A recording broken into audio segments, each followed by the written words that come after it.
On va démarrer notre cours, donc Parashat Metzora. On est au début de la paracha. On va voir quelle est la chose suivante. Vedaber Hashem el Moshe les morts. Donc, a dit Hashem à Moshe en disant Zot Torah ta Metzora. Zot qui est Torah ta Metzora. Voici la loi du Metzora. Celle-ci sera la loi du Metzora. Du Metzora, c'est quelqu'un qui est lépreux, ouais, qui a fait du Lashon Hara, de la médisance. À l'époque, on était directement touché physiquement. Au début, ça se passait sur les maisons. Vous voyez, à l'angle des murs, il y avait des taches. Après, c'était sur les vêtements, après sur la barbe et sur la peau. Ça va ? Et plus la personne s'entêtait à penser qu'elle pouvait continuer à dire de la médisance, et plus ça se rapprochait de lui. Est-ce que c'est clair ? Et donc c'est marqué comme ça. Donc Zot Tiet Torah Metzora, donc là voici la loi du Metzora, du lépreux. On va dire lépreux, mais bon, c'est pas un vrai lépreux, c'est pas une maladie. Biyom Taorato, le jour de sa Tahara. Alors il faut savoir que la Tahara, c'est quoi la pureté ? La pureté de cet homme, c'est que la tâche qu'il devait avoir sur lui, elle devait avoir une certaine taille. Ouais. Et lorsque la taille, elle a diminué, donc elle était en deçà de la taille qu'elle devait avoir, c'est gris, donc c'est à peu près la taille de 20 cm, de 20 mm. Elle est un peu plus petite que ça, alors il devenait pur. Ok, c'est ça la pureté. Biyom Taorato, Veuva la Kohen, donc on l'amenait chez le Kohen. Veyatsa Kohen, el Michutz la Machane. Et donc le Kohen devait sortir en dehors du camp où se trouvait le fameux Metzora, parce que le Metzora, cet homme, était mis en quarantaine en dehors des trois camps. Il y avait trois camps, le camp d'Israël, des Lévi et de Kohen, n'est-ce pas ? Il était carrément marginalisé, mis en quarantaine à l'extérieur de tous ces camps. Et là, on nous dit que le Kohen devait aller lui rendre visite. Vera Kohen vene nirpatz naga atzarat. Il a vu que c'était soigné, guéri, néga, la tâche atzarat de cette lèpre, minatzara du lépreux. Vetiva Kohen et la Karlamiter, Shtet Tziporim. Et donc il a ordonné et pris le Kohen pour la personne qui devait se purifier, Shtet Tziporim, deux oiseaux. Chayot qui étaient vivants, deux oiseaux vivants. Théorot qui étaient purs, ça veut dire des oiseaux qu'on peut consommer. C'est ça qu'on appelle pur. Ve'etz Erez et du bois d'Ésope.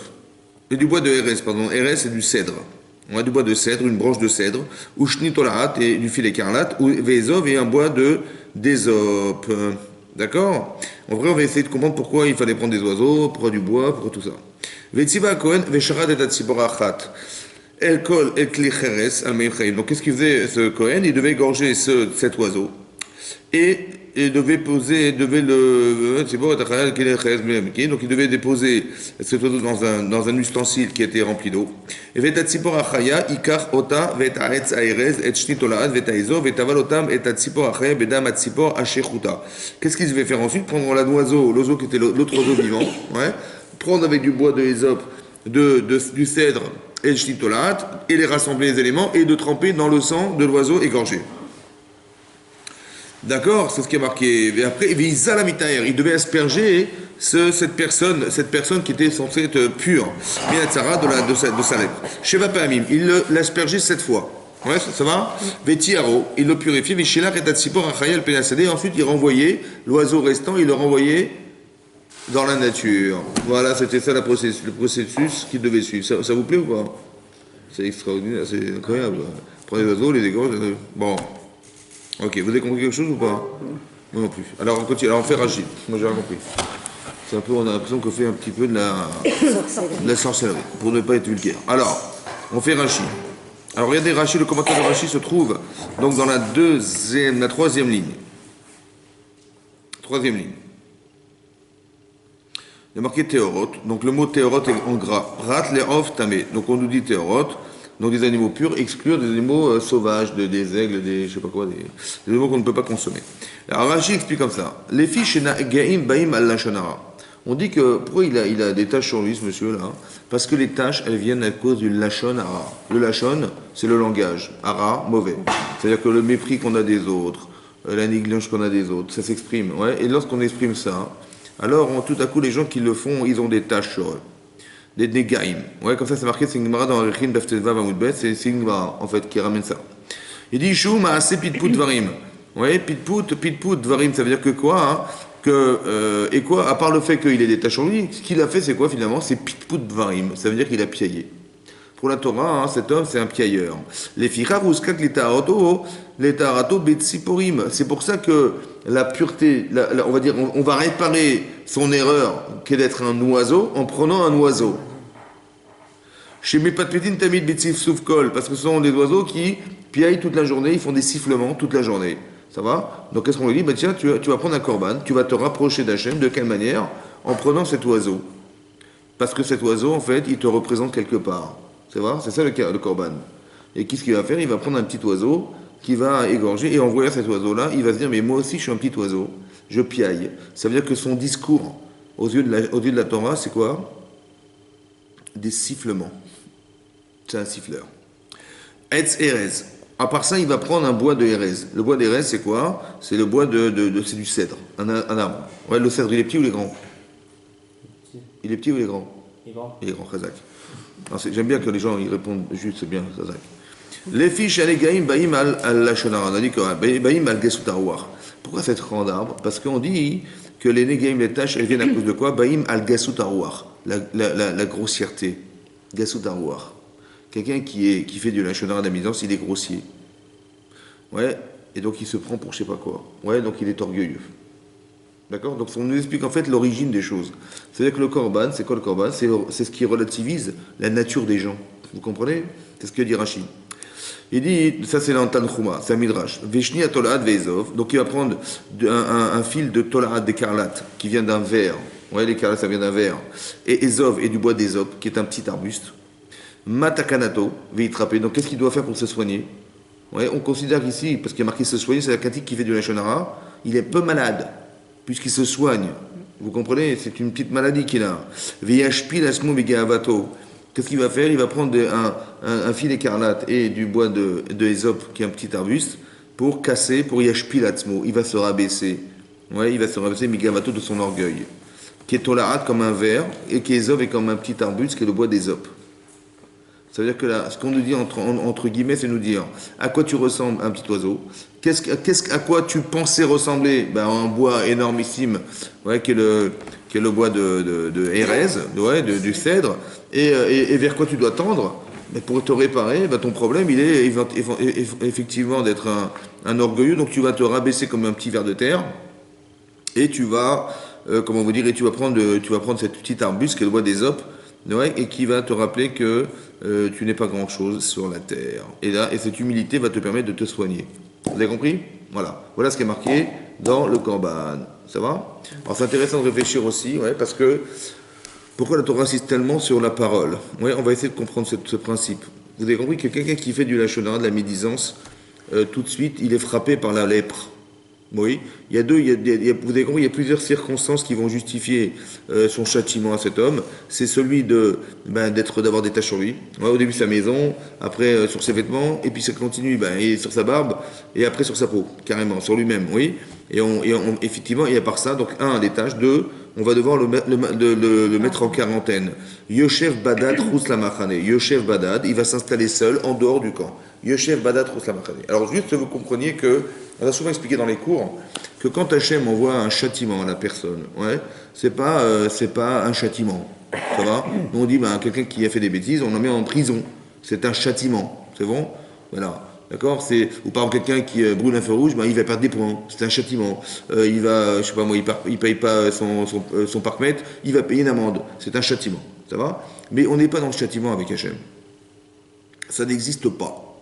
Ce qui fait mal, c'est simplement de comprendre que ce qui nous arrive, en fait, est à la mesure de ce que nous sommes.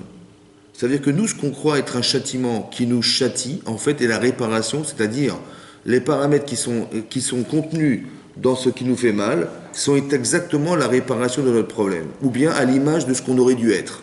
Ou à l'image de ce que nous sommes. C'est ça qui nous fait mal. Parce que l'autre contraste, en fait, la teshuva, ce qu'on appelle la teshuva, la remise en cause, c'est une conscience.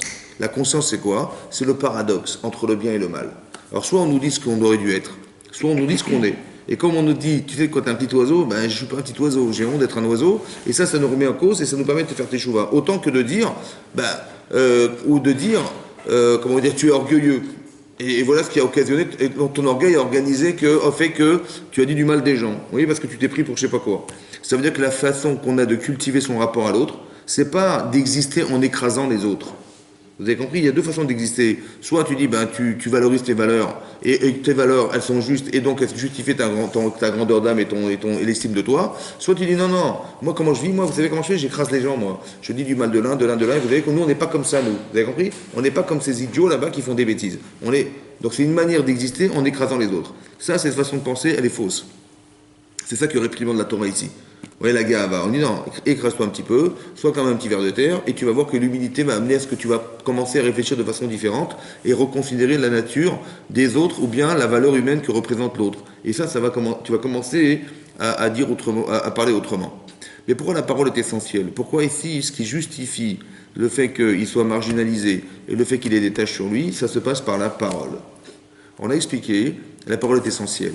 Le fait qu'on marginalise quelqu'un, oui, la souffrance d'être à l'extérieur d'un camp, d'être seul, ou bien d'avoir des tâches sur soi. Oui, quand on fait du Lachon Hara, tout à coup à l'époque on avait des tâches. Oui, c'était un mérite en vérité. Pourquoi? Parce que je suis victime de ce que j'ai créé. Quand on dit du mal des gens, oui, vous avez des amis que vous avez connus dans votre enfance, des amis, des grands amis, je sais pas, de 20, 30, 40 ans, des fois ça arrive, oui, on a des bons amis. Et on vous dit, on vient vous voir, on dit, ah celui-là c'est ton copain, celui-là? Ah bon? Ah bah bien sûr, c'est un grand ami à toi. Ah bon, tu sais ce qu'il m'a fait, tu sais ce qu'il a fait, Bon, on a tendance d'entendre ça, on est choqués quand même, on les connaît bien ces gens-là quand même, ils n'ont pas pu faire une chose pareille. Ça va? Ça choque, hein. Mais comment on les voit maintenant? On a la photo et on voit des taches. Ça veut dire qu'on les voit avec les défauts qu'on a entendus.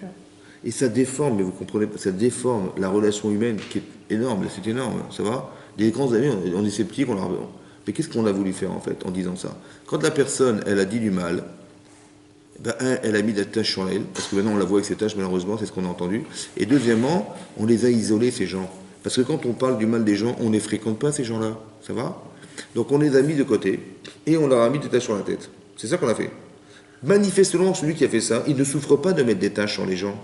Et manifestement, cet homme qui a marginalisé les autres en disant du mal, il ne souffre pas de la solitude.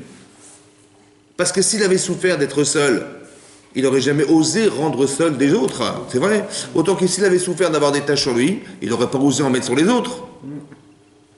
Ça veut dire que quand la Torah dit qu'il va y avoir des tâches, ce n'est pas une punition. C'est d'avoir la conscience de ce qu'on a fait. Vous comprenez? Manifestement, il n'a pas cette conscience. Alors on le fait vivre. Ce n'est pas une punition, ça. C'est une manière logique d'amener à ce que la personne elle puisse se corriger par elle-même. Ça va? C'est le principe de mesure pour mesure. Quand vous voyez qu'Hachem, il applique des choses qui est incroyable, il applique des choses à la mesure de ce que nous sommes, c'est pas pour dire, ah, t'as fait ça? Eh ben, on va te le faire, et tu vas voir comment ça fait mal. Non. C'est pas un enfant, Hachem. Ça va? C'est d'expliquer. Ce qui t'a manqué, c'est ce sentiment d'être seul. Et si tu l'avais vécu, tu n'aurais pas osé marginaliser, mettre en quarantaine les autres. Parce que tu sais que ça fait mal d'être seul. Et tu l'aurais jamais fait. Parce que c'est ce que tu fais en disant du mal. Indirectement, tu mets les gens de côté. Mais si tu avais souffert de la solitude, tu l'aurais fait? Non. Et manifestement, de mettre des tâches sur toi, ça te change, tu t'as honte d'avoir des tâches, tu te caches d'en avoir. Mais si tu te caches d'en avoir, pourquoi? Comment tu peux provoquer chez les autres ce que toi, tu ne supportes pas qu'on fasse sur toi? Ça va? Et c'est une manière consciente d'arriver à se corriger. Vous comprenez? C'est-à-dire qu'Hachem, il nous fait ce cadeau de se rendre compte de ce qu'on a organisé chez les autres. Comme si on n'avait pas cette projection personnelle. On n'a pas cette projection. On n'est pas capable de se rendre compte de ce qu'on fait en disant des choses pareilles. On n'a pas la projection, le regard au-dessus de soi-même en se disant, mais tu te rends compte de ce que tu fais? Non. Pourquoi on n'a pas ce recul? Oui, parce que c'est l'orgueil.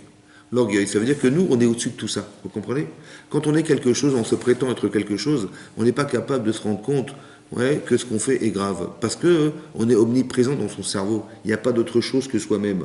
Ou bien on est incapable, parce qu'on est orgueilleux, de se projeter et de se mettre au-dessus de soi-même, de se regarder et d'avoir un esprit critique sur ce que nous sommes. On ne peut pas le faire. Parce que quand on est quelque chose, et cette chose-là, ce que nous sommes, n'est pas remis, on ne peut pas se remettre en cause. Donc il n'y a pas cette faculté à se regarder. Vous avez compris? Vous n'avez pas cette faculté. Quand quelqu'un il a peur pour lui ou il a peur de mal agir, il se regarde et il dit, attends, est-ce que ça vaut le coup que je le fasse? Mais qu'est-ce qu'il est en train de faire en fait? Il est en train de se voir. Et de se voir, c'est de se projeter au-dessus de soi et de s'analyser en se disant, est-ce que ça vaut le coup que je le fasse ou pas? Quelqu'un qui est humble, il est capable d'avoir cette attitude. Parce que l'humilité, c'est d'être capable d'être double. Quand je sais qui je suis et je sais ce que je représente, j'ai cette capacité de me projeter au-dessus de moi-même et de me juger. Mais quand je suis orgueilleux, il faut nous parler avec des pincettes pour nous dire quelque chose. Ça veut dire qu'on n'est pas capable, nous, si déjà quand on nous parle à l'extérieur de soi, on n'arrive pas à l'entendre, alors d'avoir comment vous dire, d'avoir la capacité à se projeter au-dessus de soi-même pour se voir, c'est a fortiori impossible. Ça, c'est les deux défauts répertoriés dans celui qui fait du Lachon Hara. Pourquoi la parole? Pourquoi la parole est tellement importante aux yeux de la Torah? Vous voyez, quelqu'un qui fait de la Lachon Hara, il est touché fortement, c'est grave ce qui lui arrive, d'accord? Quand on marginalise quelqu'un, quelque part, quand on marginalise, il n'y a pas de communication. On ne peut pas communiquer, on ne peut pas exister. C'est ça qui est grave.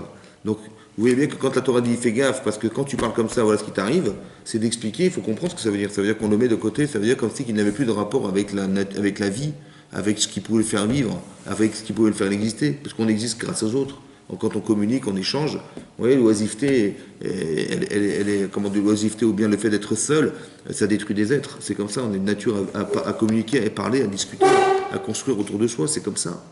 Donc quand la Torah dit, mais écoute, c'est simple, on va te mettre en dehors du camp, c'est une petite mort quelque part, vous comprenez ce que ça veut dire? Mais pourquoi le langage est tellement fort? Et pourquoi c'est tellement important? Alors on sait pertinemment, on l'a déjà vu au début de la paracha de Bereshit, que quand Hachem crée les animaux, il crée la nature, il crée des êtres qui sont non parlants. Ça veut dire qu'ils sont incapables, ils ont un langage comment vous dire, très faible au niveau de l'évolution du langage. Mais quelque part, nous, on a cette faculté à parler. Ça vient de quoi? C'est clair que ça vient du fait que, comme ça dit Rashi, que le fait qu'on ait une neshama. On a eu un corps et on a une âme. Et cette âme, elle nous donne la faculté à pouvoir penser. Vous voyez, si vous pensez, c'est parce que vous avez une neshama. Et si vous êtes capable d'exprimer la pensée, l'élaboration de la pensée par la parole, c'est parce que vous avez une neshama. Comme ça dit Rashi, on a deux facultés essentielles, sont celles de penser et celle d'exprimer la pensée, le discours. Et donc c'est ça qui fait la différence. Maintenant, si ça a été donné à l'homme, c'est pour quoi faire, vous pensez? Pour construire notre vie ou pour détruire ce qui existe? Quand on dit de la Lachon Hara, on détruit autour de soi. Ça va? Alors je dis pourquoi on détruit. Pourquoi on détruit? Parce que le Lachon Hara, la médisance, c'est une vérité. C'est vrai que le défaut, je le vois, il existe. Il existe. Mais est-ce que l'intérêt de parler, l'intérêt de dire, c'est l'intérêt de raconter ce qui ne va pas aux autres, ou l'intérêt de dire, c'est d'aller voir la personne et de lui dire? D'avoir à trouver les mots, c'est compliqué ça. Quand quelqu'un vient vous voir et vous dit, tu sais, tu vois, celui-là là-bas, hein, il vous fait de la Lachon Hara. Vous dites que je suis désolé, j'accepte pas ce que tu dis.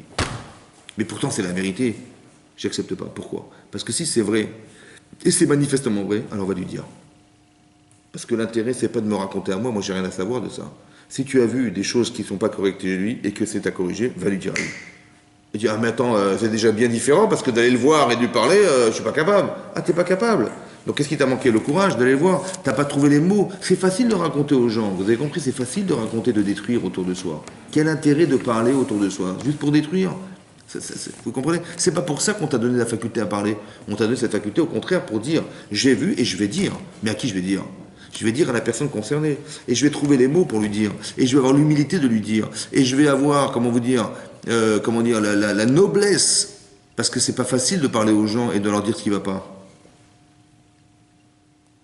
Et ça, c'est une grandeur d'âme, ça.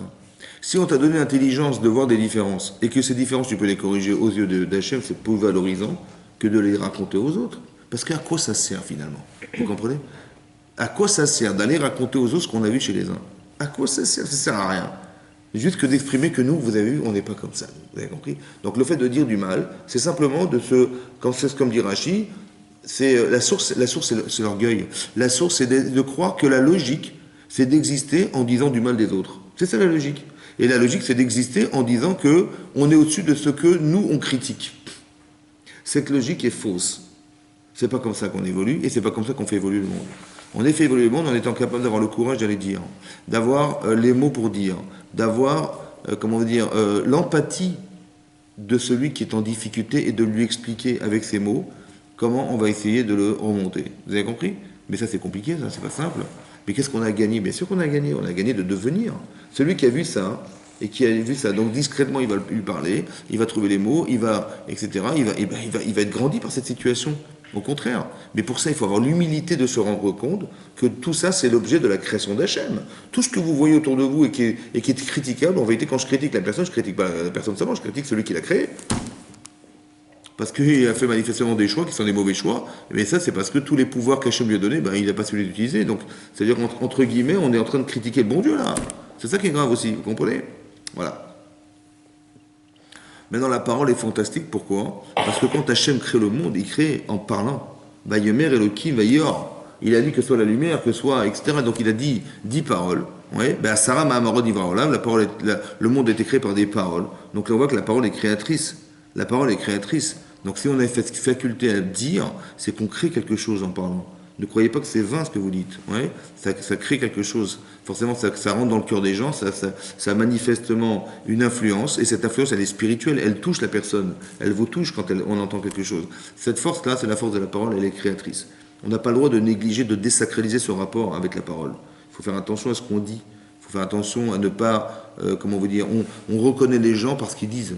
Le niveau intellectuel des gens, vous le voyez par la parole, le niveau de finesse ou de grossièreté, ça se voit sur ce qu'ils disent. On n'a pas besoin ça ne se voit pas sur leur visage, ça se voit sur ce qu'ils sont capables d'exprimer. Donc la parole, elle est révélatrice aussi du niveau humain que la personne relate par son discours. Ça se voit tout de suite, ça s'entend. C'est ça, ouais. Et là, vous reconnaissez les gens parce qu'ils sont capables de vous dire. Et donc c'est ça, c'est la façon très puissante de représenter la parole. Faire attention à la parole. Quand on prie, on doit dire aussi à Hachem des choses. Donc ça veut dire que la force, le lien de communication, il passe par la parole. Et ça, c'est une chose qu'on ne doit pas négliger parce que c'est une valeur carrément divine. C'est très important. Ok. Mais alors moi, ce qui m'intéresse, c'est de comprendre comme ça. Voilà. Parce que forcément, manifestement, ici, quand on fait du Lashon Hara, ouais, on passe par un principe qui s'appelle le Lashon Hara et qui s'appelle l'influence que peut avoir, on va dire, le Yetzer Hara, le mauvais côté, le mauvais penchant de l'homme. Oui, il y a ce qu'on appelle le Yetzer Hara dans la Torah. Oui, le Yetzer Hara, le mauvais penchant. Il y a le Satan. Oui, le Satan, ouais.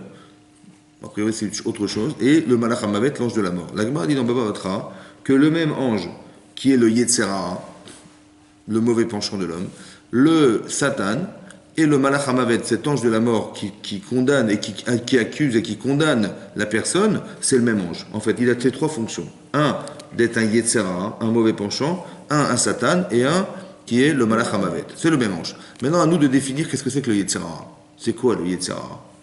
Parce que quand on fait du Lashon Hara, on est manifestement touché par le Yetzer Hara, ce mauvais penchant, soit parce qu'il va manipuler ce que je suis un homme orgueilleux, donc la manière dont j'ai intellectuellement de valoriser cet orgueil, bah, c'est de dire du mal des gens, ouais, et après il y a le Satan. Qu'est-ce que c'est que le Satan? C'est quoi le Satan? C'est quoi la différence entre le Yetzer Hara et le Satan? Le Malach HaMavet, on comprend que ce qui le condamne, c'est qui exécute tout ça, c'est ça, c'est lui qui va exécuter la faute, bah, c'est le même ange qui a, comment on veut dire, qui est le Satan et le Yetzer Hara. Mais qu'est-ce que c'est? De quelle nature? Et ce sont des anges. C'est bizarre, c'est un ange tout ça. Ouais. Alors regardez dans la paracha de Bereshit. On va ouvrir la paracha de Bereshit ensemble. On est exactement au début de la paracha.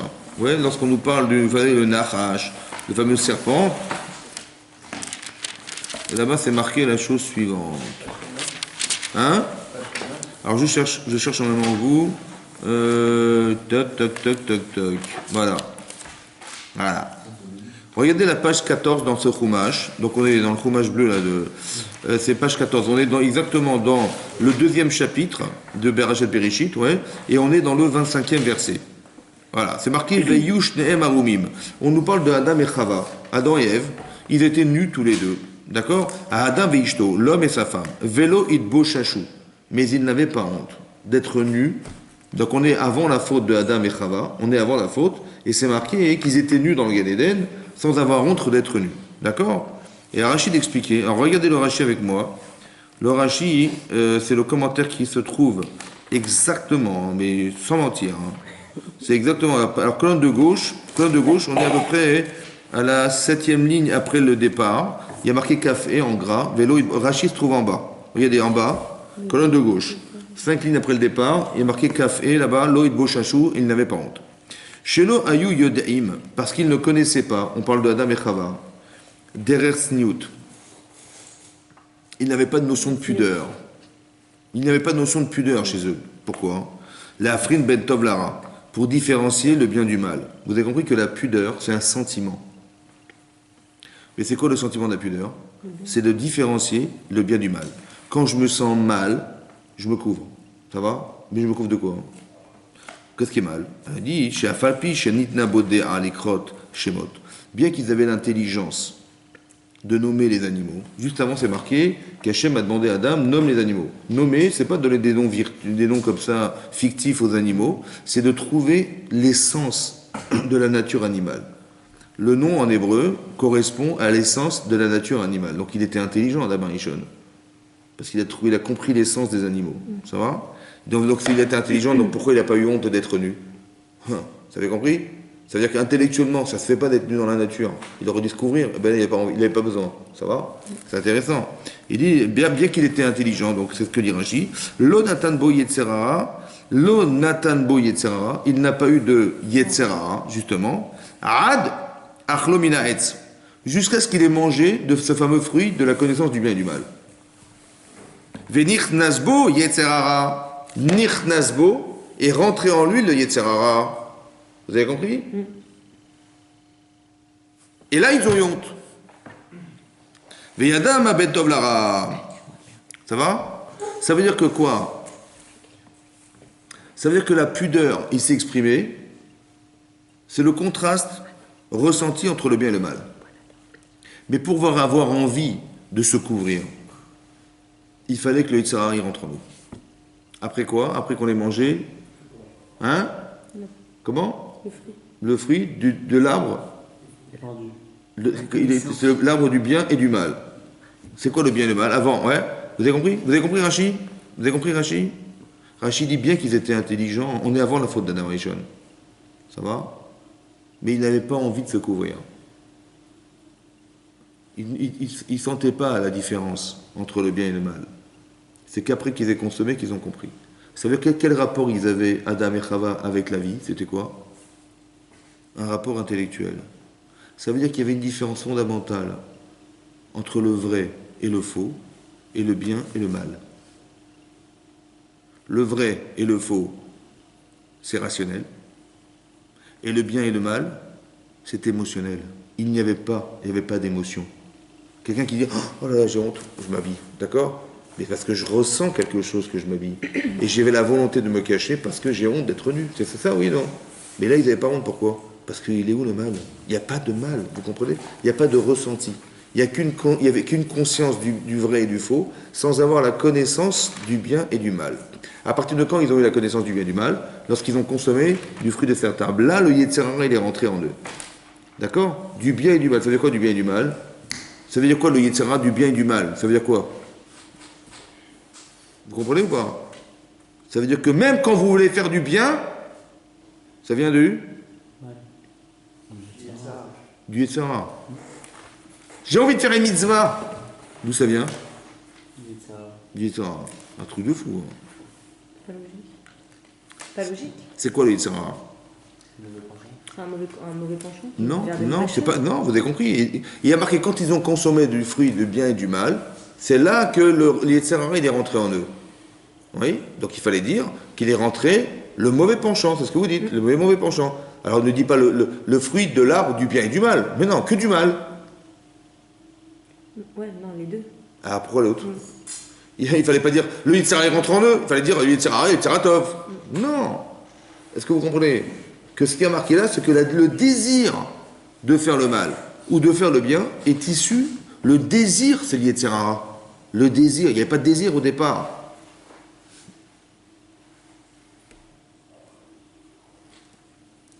Oui, la notion même de désir, c'est différent.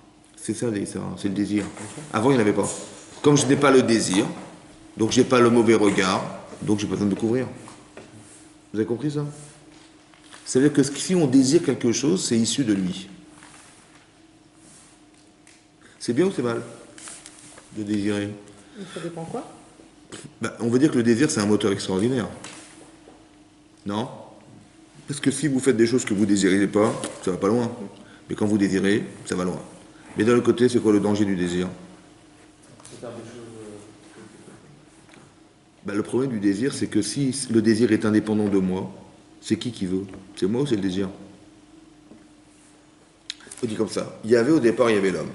Et le Yetzirah, il est rentré en lui. Ça va? Donc finalement, c'est qui désire? Parce que moi, je ne désire pas, moi. Au début, je suis un âme, j'ai que la connaissance du bien et du mal. C'est tout ce que j'ai. J'ai que la connaissance du vrai et du faux. Mais qui c'est qui crée le désir chez moi? Donc c'est qui désire au fond? Ah, c'est un problème, ça. On est où, nous, là-dedans? Tu dis, mais c'est moi qui veux. C'est moi qui ai de la volonté. C'est moi qui... Non. Il y a quelque chose en toi qui désire. C'est un truc de fou, ça. Alors qu'est-ce qu'il faut faire là-dedans? On fait quoi là-dedans? À partir du moment c'est là où est on est intervenu le libre arbitre. Tant qu'il n'y avait pas de serra, il n'y a pas de libre arbitre. Exactement, c'est ça la chance qu'on a. Mais c'est un avantage ou un inconvénient? C'est un avantage. Ou un inconvénient? Un inconvénient? Non, c'est un avantage. Est-ce que vous avez le libre arbitre d'aller chez vos beaux-parents, ouais, et le jour de leur anniversaire de mariage, vous mettez les pieds sur la table pour qu'on voit bien vos chaussettes? Hein? Le libre arbitre, vous l'avez ou pas? Vous avez une liberté de choix, c'est sûr, mais est-ce que vous allez le faire? C'est dur, hein? C'est pas évident. On pourrait, si on voulait. C'est possible, c'est possible. Est-ce qu'on va le faire? C'est quoi le libre arbitre? C'est d'avoir la possibilité de faire des choix ou d'être libre? On est libre de le faire, mais après on devra assumer les conséquences. Ben alors on est libre ou pas? Ben, le fait de ton éducation, est-ce que ça te donne la liberté de faire des choix qui sont impossibles? Dis non. Non. Donc ça veut dire c'est quoi la liberté alors? C'est d'avoir le choix ou de ne plus avoir? C'est de plus avoir le choix de faire le tort. De plus avoir le choix de faire le mal. De faire que le tort. Donc c'est quoi la liberté? De faire le bien. C'est de plus avoir le choix de faire le mal. Donc il y a deux libertés. Il y a la liberté de choix et l'être libre. Ça n'a rien à voir. Mais comment on atteint ce niveau de liberté? Puisqu'on a toujours envie. En éduquant nos envies. C'est possible, ouais. Parce que le désir va créer le désir. Enfin, mitzvah, quoi. Orienter le désir, on va dire. Ouais. Ouais. T'as compris? Ouais, c'est ça. Ça, c'est Yetzirah. Vous avez compris, le Yetzirah, c'est quoi? C'est qu'il est rentré en nous quelque chose. Parce que le danger du désir, je vais expliquer le danger du désir.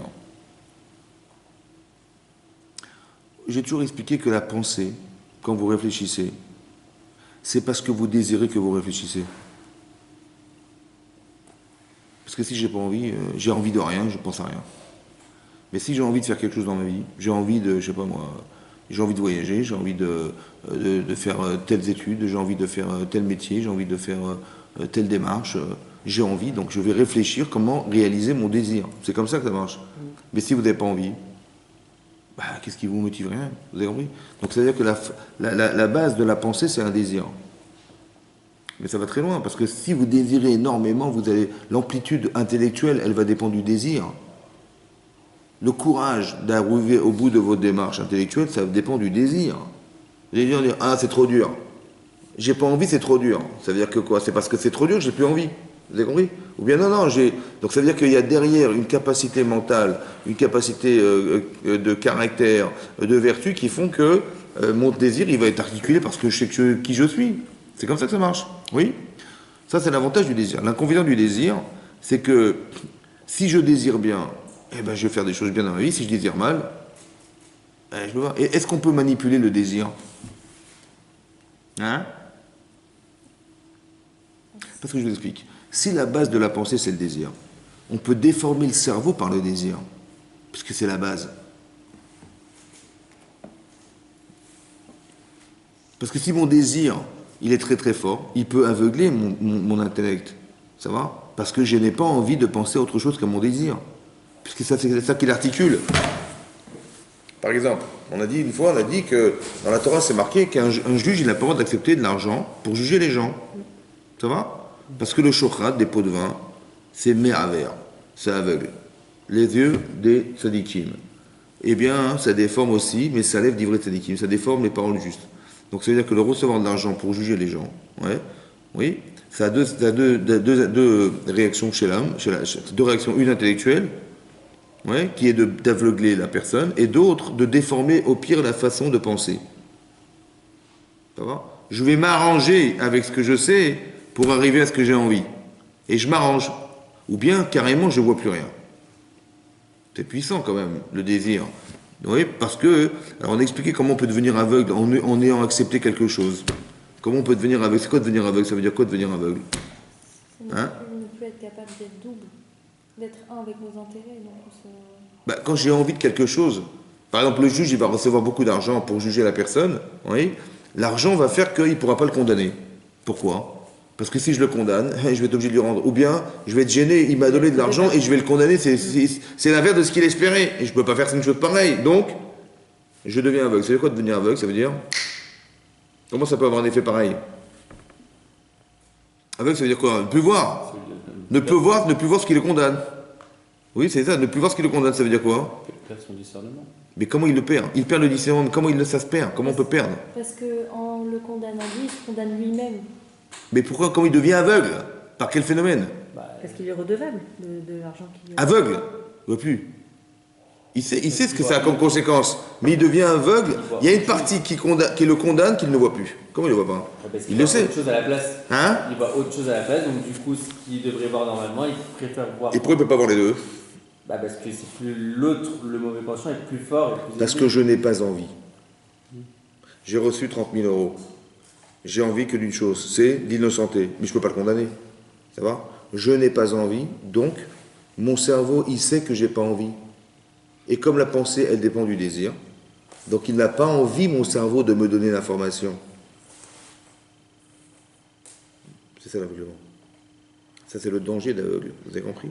Ça veut dire que des fois dans votre vie, vous pouvez ne pas voir des choses parce que vous n'avez pas envie de le savoir. Ça s'appelle un blocage intellectuel. Et ça, c'est le danger du Yetzer. Vous avez compris le Yetzer Hara? C'est-à-dire que comme c'est lui qui crée le désir, c'est lui qui peut être manipulateur. Parce qu'il y a de l'argent dans la vie. C'est vrai. Oui, il y a de l'argent dans la vie. Mais il y a aussi du pouvoir. Il y a aussi du pouvoir, comment vous dire, de l'amour propre. Quelqu'un qui fait du lachon hara, il fait de la misance. Qu'est-ce qu'il a? C'est quoi son problème essentiel? C'est l'orgueil. Est-ce qu'il n'est pas acheté par son orgueil personnel? Et s'il est acheté par son orgueil personnel, est-ce qu'il va être capable de voir qu'il est coupable? Alors c'est une souffrance de se voir coupable. Est-ce qu'il pourra se voir? Mais non, il sera aveugle. Vous avez compris le système dans lequel il est, la spirale dans laquelle il se trouve? Il est incapable de se voir parce que je ne désire pas savoir que je suis coupable alors que je suis le meilleur. Quand je critique la personne, c'est que c'est ma façon de fonctionner qui est de dire du mal des gens. Parce que c'est comme ça que je me valorise, moi. Vous comprenez? Donc quand je me valorise et que je suis acheté par le désir de me savoir grand, quand on me dira, mais tu n'es pas grand, tu n'es pas si grand que ça, comment ça je vais être grand que ça? Je ne peux pas l'accepter. Un, parce que je ne pense pas comme ça, et deux, parce que je n'ai pas ce désir de remettre en cause ma grandeur. Et comme je ne désire pas, donc je ne peux pas me voir, si je ne peux pas me voir, donc je suis foutu. C'est une spirale dans laquelle on ne peut pas sortir. C'est ça le problème du Yetzer. Vous avez compris? Ça, c'est le Yetzer Hara. Comment on s'en sort de ce problème-là? C'est ça qu'il faut comprendre. Vous avez compris? Comment on se sort de ça? Ok? Donc il y a le Yetzer Hara, c'est un problème. Ensuite, il y a le Satan. C'est quoi le Satan? Le Satan. On ne s'attend pas toujours à ce qu'il y ait le Satan, mais c'est quoi le Satan? Vous savez ou pas? Non? Dommage. Alors, regardez. Ouvrez la parashat. Il va y avoir. Hein?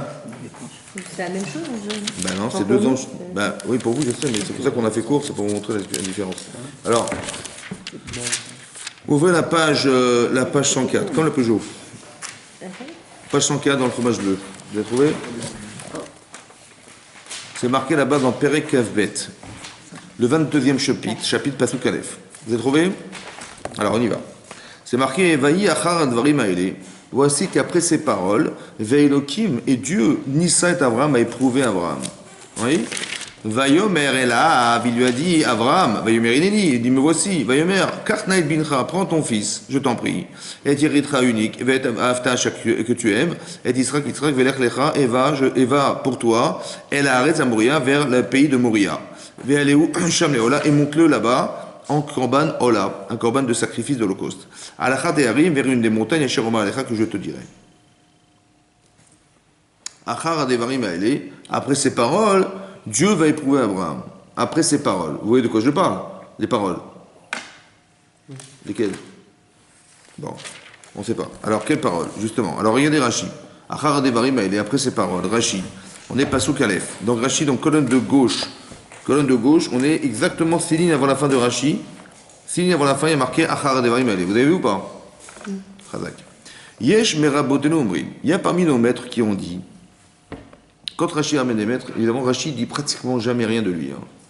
Tout ce que dit Rashi, c'est ou du chasse, du Talmud, ou bien de Midrash, ou bien de. etc. Oui? Mais c'est marqué comme ça. Yesh Merabotenu Omri, parmi nos maîtres, il y en a qui ont dit Achar Devarav Shel Satan. C'est là qu'apparaît le Satan. Vous avez vu? Après les paroles du Satan. Shaya Mekatrek Veomer, qui a condamné et qui a dit Mikol Seouda Shasa Avraham do écrive les fanecha parecha daïlechan. De toutes les comment vous dire, Avraham Avinu, quand il a sevré son fils, c'est marqué dans la paracha Techlecha, ouais, il a sevré, Israël a eu 2 ans. Qu'est-ce qu'il a fait? Il a fait Mishte Gadol, un grand festin, où il a invité les grands de ce monde pour leur montrer le miracle d'Hachem qu'il a eu un enfant à 102 ans, et sa femme 92. Bon, c'est pas commun quand même. Et là, il a voulu prouver par là que Dieu existe. C'est bon? Il a fait un grand festin, il a migré le roi d'Égypte, le roi de Syrie, le roi de... Bon, mais est-ce qu'il a amené personnellement un sacrifice à Hachem pour le remercier de tout ce qu'il avait fait? Pour lui? Non.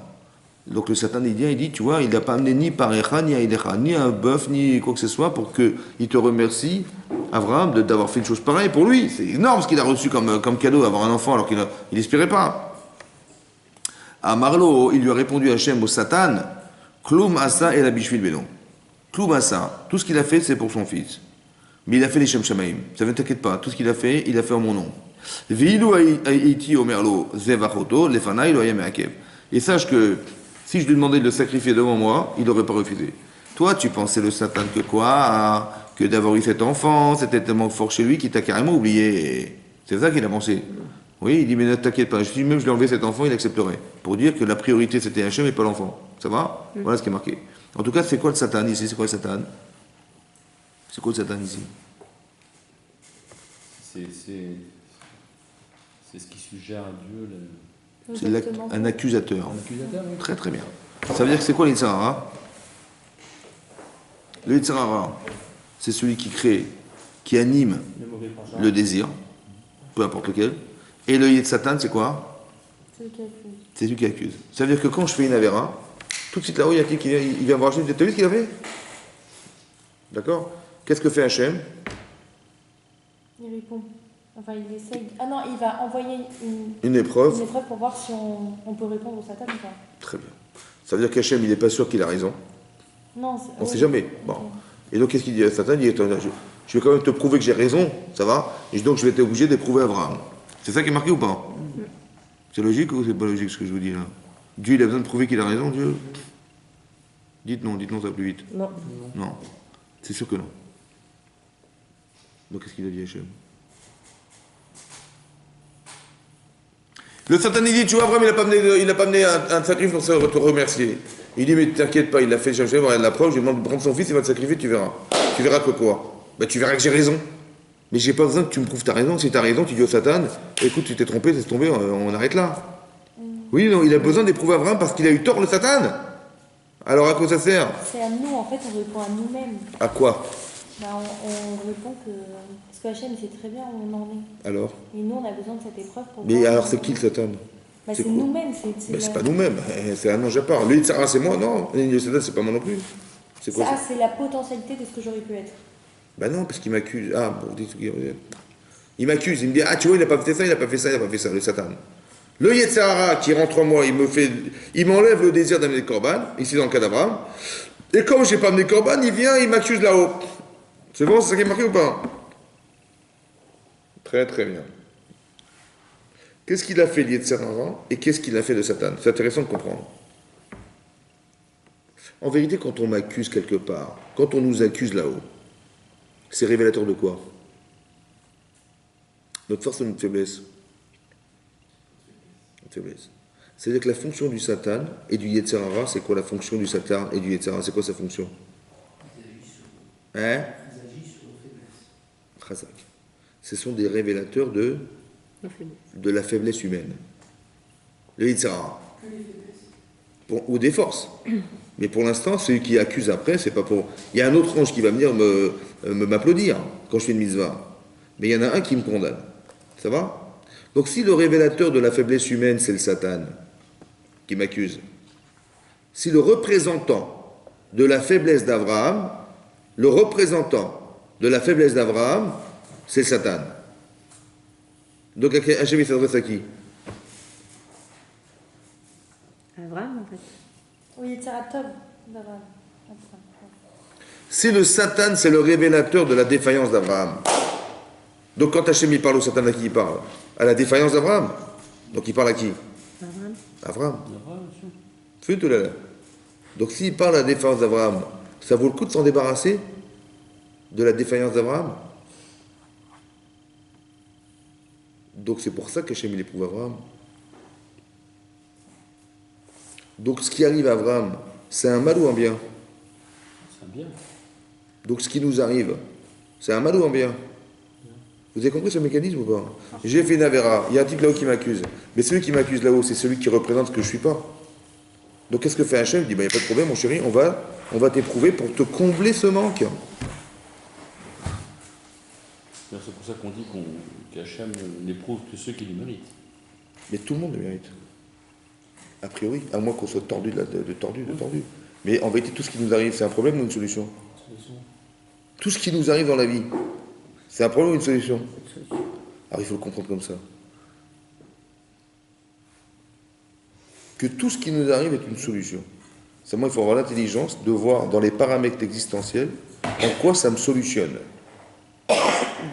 J'ai deux façons de réagir. Soit je me dis, oh là là, quelle galère, qu'est-ce qui m'arrive? Ça me saoule. Ouais, je peux dire comme ça. Ou je peux dire, mais attends, mais qu'est-ce que j'ai vécu à ce moment-là? Ben, j'ai ressenti quelque chose. Par exemple, dans l'exemple du Metzora.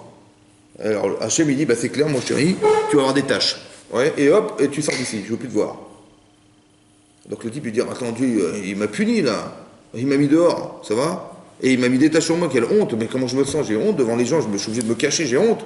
Je dis, c'est un cauchemar, je vis comme un cauchemar. Et je me dis, bon, mais je vais pas recommencer parce que j'ai pas envie de vivre un cauchemar. Mais est-ce que j'ai compris quelque chose? Non, j'ai rien compris. Il faut qu'on continue à penser dorénavant, qu'est-ce que je tire comme leçon de ce que je vis? Ça va? Eh bien, j'ai très bien compris que quand j'ai fait des tâches, c'est parce que j'en ai fait. Et qu'on m'a mis dehors parce que je n'ai pas été sensible à la souffrance que j'organise quand je dis du mal des gens. Vous avez compris? Si quelqu'un vous dit un jour, ne me parle pas de ça, ça me rappelle des mauvais souvenirs. C'est vrai, ça arrive des fois comme ça, vous dites, ouais, ça veut dire quoi ça? Ça veut dire que ce qu'Hachem m'est envoyé, c'est un cauchemar, quoi. Mais c'est pas ça, la Torah. C'est pas ça, la Torah. On t'a jamais fait un cauchemar, mon chéri. On t'a juste expliqué que ce qui n'allait pas, que la solution à ce que tu es, elle est dans ce que tu vas vivre. La solution à ce que tu dois être, elle est dans ce que tu vas vivre. Alors que le Yitzhak va me faire croire que quoi? Que la solution à ce que je vis, c'est pas une solution, c'est un problème. Et c'est encore pire qu'avant. Vous avez compris ça?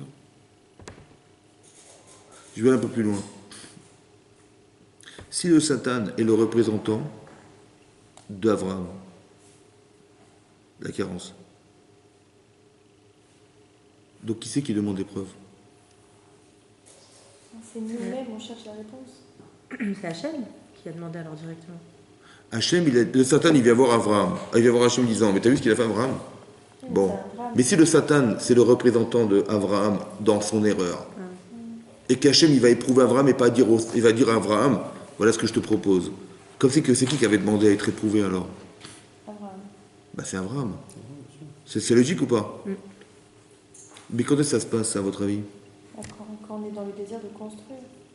Je pense que quand vous dormez, il y a une partie de vous qui part. C'est peut-être à ce moment-là que ça se passe. Qu'inconsciemment, je sais ce que j'ai fait dans la journée. Je sais ce que j'ai fait dans l'année. J'ai fait des bonnes choses, j'ai fait des moins bonnes choses. Mais ce que j'ai construit, ça va se conserver et ça va peut-être s'enrichir demain. Parce que le Yetzaratov, il dit à Hachem, rien ce qu'il a fait, peut-être ça vaut le coup de continuer à ce que ça le renforce. Et lorsque j'ai fait des erreurs, il y a le Satan, il vient dire, tu vois, t'as vu ce qu'il a fait comme erreur? Ouais. Donc en vérité, c'est comme si je disais à Hachem, écoute, ne me laisse pas comme ça. Et j'ai envie de changer. Ce que je vous dis, c'est inconscient. Mais c'est comme ça que ça se passe. Donc ce que je vis, en vérité, c'est ce que j'ai demandé. Peut-être. Parce que la seule manière de se corriger et d'arriver à changer, c'est qu'Hachem, il me crée des situations de vie qui vont permettre à la personne d'être bonifiée par ce qu'il va vivre. Encore faut-il comprendre, un, que ce qui m'arrive, ça a été pensé. Et deux, c'est ça l'aïmouna, Hachem. L'aïmouna, c'est ça le chidouj de la Torah. Ouais. Et deux, de comprendre que ce que je vis, c'est ce que j'ai demandé. Parce que, au fond de moi, je sais que j'ai pas envie de rester, comme si il y avait une conscience physique et une conscience neshama, on va dire comme ça, qui sait que cette neshama doit aller au Gan Eden. Elle n'a pas envie de rater le Gan Eden. Alors elle dit à Hachem, écoute, j'ai pas envie de rater ma vie, je t'en prie, éprouve-moi dans cette situation pour que je récupère ce que j'ai raté. Mais à la base, ça part d'une mauvaise action. Comment? À la base, ça part d'une mauvaise Ou action. d'une bonne action. Parce que je vous explique. Ce que vous avez atteint en bonne action, ce sont des échelons dans votre existence. Oui? En fait, vous pouvez être encore meilleur. Alors, comme vous désirez avancer, alors Hachem, il vous propose des situations de vie qui vont vous faire avancer. Vous comprenez ça? Mais ça, c'est parce que vous l'avez demandé. Vous avez ce désir. Mais ça vient du Yetzer. Vous comprenez ce que je vous dis ou pas? Tout ça, c'est l'origine. C'est-à-dire que le Yetzer Hara, c'est un détonateur de désir, de besoin. Et le Satan, c'est celui qui va condamner. Ça va? Ça, là, c'est la démarche qu'on a trouvée pour l'instant. Ça va? C'est ça le Satan. Ça va? Maintenant, une autre chose. Regardez. Ouvrez la paracha de Chukat. La paracha de Chukat, elle est un peu plus loin. Ouais, dans le Sefer Bamidbar. Voilà.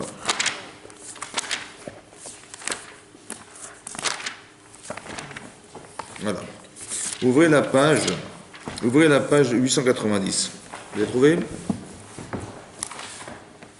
890, donc on est dans la paracha de Chukat, au début de la paracha de Chukat.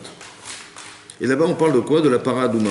Cette fameuse vache rousse qui va être brûlée et qui va permettre, comment vous dire, il va permettre à la personne impure qui était en contact avec des morts de se purifier avec la vache rousse. Et là-bas, c'est marqué Zot Rukat Torah. C'est le deuxième verset de la paracha. Zot Rukat Torah. Voici la loi irrationnelle de la Torah. Parce que le symbole de l'irrationalité de la Torah, elle est dans cette vache rousse qu'on brûle et qu'on va asperger pour essayer de purifier les gens. Rashi dit comme ça, Zot Rukat Torah. Vous avez vu Rashi? Le premier Rashi de la paracha. Les fiches à Satan ve'umot haolam. Alors de nouveau, on retrouve le Satan. Parce que le Satan et les peuples du monde, Monim et Israël les morts, vont mettre le doigt sur Israël en disant Ma a mitzvah azot. C'est quoi cette mitzvah? Vous savez quoi? On prend une vache, on la brûle, on récupère les cendres, on met dans un flacon, et on asperge les gens. C'est quoi cette mitzvah là? Ouais? Bon. C'est quoi la raison qui la justifie? Deux questions. Un, c'est quoi cette mitzvah là? Depuis quand on brûle des vaches et on met dans des flacons et on met de l'eau et on mélange tout ça et on asperge les gens avec? C'est quoi cette mitzvah là? C'est pareil, incroyable. Et à part ça, c'est quoi qui justifie le fait que la personne qui est impure devient pure et celle qui l'asperge devient impure? C'est quoi la raison? C'est incompréhensible. Et c'est pas logique. Ça va? Qui c'est qui pose la question? Les autres nations. Alors je relis, on va faire Rashi. Les fiches à Satan ve'umot haolam. Le Satan et le peuple du monde. Tout à coup, le Satan, il a une autre fonction là. C'est laquelle? Il dit, mais c'est quoi cette mitzvah là? Il pose des questions. Il pose des questions. C'est quoi cette mitzvah? C'est quoi la raison qui justifie? Vous avez vu? Par exemple, si on vous dit, il faut mettre les tefilines. Vous comprenez ou pas? Vous comprenez? On ne sait pas pourquoi on les met, mais il faut les mettre. Très tac. Vous comprenez ou pas? Pourquoi il faut les mettre? Non. Faut pas mélanger l'huile et la viande. Faut pas mélanger le lin et la laine. Faut pas, comment vous dire, il y a des chukim dans la Torah, des lois irrationnelles. Vous comprenez ou pas? Bon, est-ce que vous vous posez la question logiquement de mais qu'est-ce que je fais là? Il faut te la poser ou pas? Bah non. Et si, il faut te la poser. Il y a certaines réponses, par exemple. J'ai pas dit qu'il faut pas avoir des réponses, j'ai dit qu'on se laisse la poser. Il faut être logique. Je réponds à quelque chose en disant non, je veux pas remettre en cause Dieu, ça va? Mais pour ça, j'ai la question de me dire mais qu'est-ce que je fabrique? Je dois la poser la question ou pas? Oui. Très bien. Mais qui c'est qui pose la question marqué dans Rashi?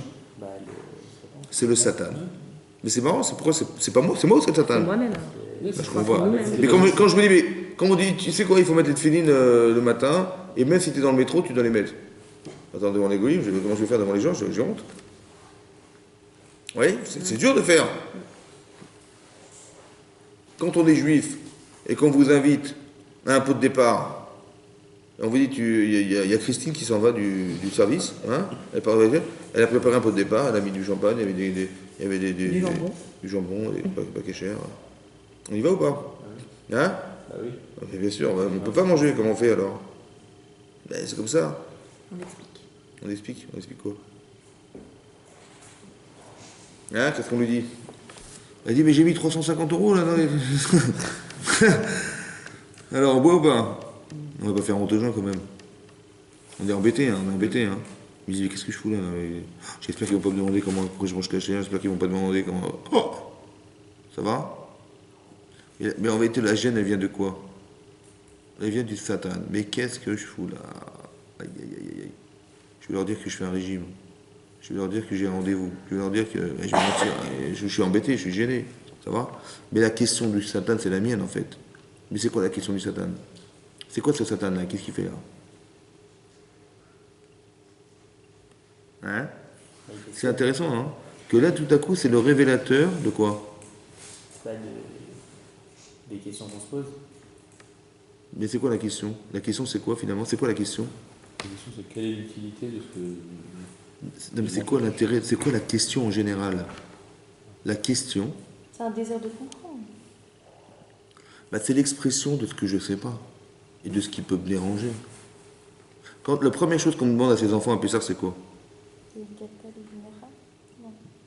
Ma nishtana, alaïla, zé. C'est quoi, mais ça veut dire quoi, ma nishtana? Ah, c'est une question, non? Bah oui, C'est ma pourquoi- nishtana, quelle est la différence entre ça? s'accumule, Mais pourquoi c'est l'interrogation qui compte? La première chose que je lui demande, il me dit, moi, la différence entre ça. Je lui demande des questions. Pourquoi? Pourquoi c'est important la question? Parce que quand j'ai une question, c'est qu'il me manque une dimension. Parce que sinon, j'aurai pas de question. C'est pour avoir des réponses. Mais si t'as pas de question, T'as pas de réponse à toi. mais la question, c'est une contradiction. Tu dis, mais d'un côté, j'ai toujours pensé comme ça, et là, je comprends pas. C'est-à-dire, au niveau de ce que je sais, il y a une incompréhension. Mais non, la réponse, c'est une autre dimension de ta vie. Si tu ne sais pas te questionner, tu ne peux pas évoluer. Si tu n'as pas d'Yetzirah, si tu n'as pas de Satan, tu ne peux pas évoluer, mon chéri. Tu as compris ou pas? Donc le Satan, c'est quoi? Le Satan, c'est l'expression du Yetzirah à l'intérieur du cœur de l'homme. C'est ça le Satan. Il dit, mais qu'est-ce que tu fais? C'est quoi cette mitzvah? Mais cette question, en vérité, j'ai répondu, non, mais moi je suis religieux, moi je fais les mitzvot, moi. Et c'est une réponse déjà. Mais la question du Satan, c'est la question qui est la carence humaine. Vous avez compris? Ça veut dire que le Satan qui est en nous, quand vous dites, mais qu'est-ce que je fais, machin, en vérité, c'est pas vous qui pensez. C'est qu'on vous fait penser. C'est très intéressant. Hein? Parce que c'est lui qui agite le désir de la question. C'est lui, c'est le Satan. Celui qui m'accuse, c'est le même que celui qui me fait croire ou qui me fait poser des questions, qui m'interroge, qui est l'objet de mon interrogation. Vous avez compris? Ça, c'est le Satan. Ok? Un autre exemple. Ouvrez la paracha de Kitissa. Un autre exemple.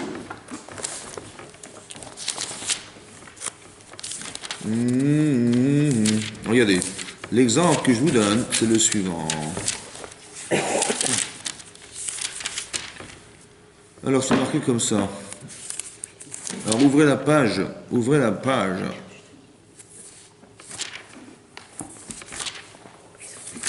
Regardez, ouvrez la page 526.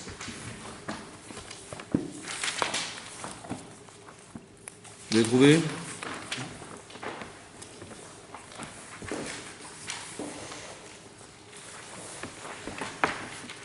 Page 526, vous avez trouvé?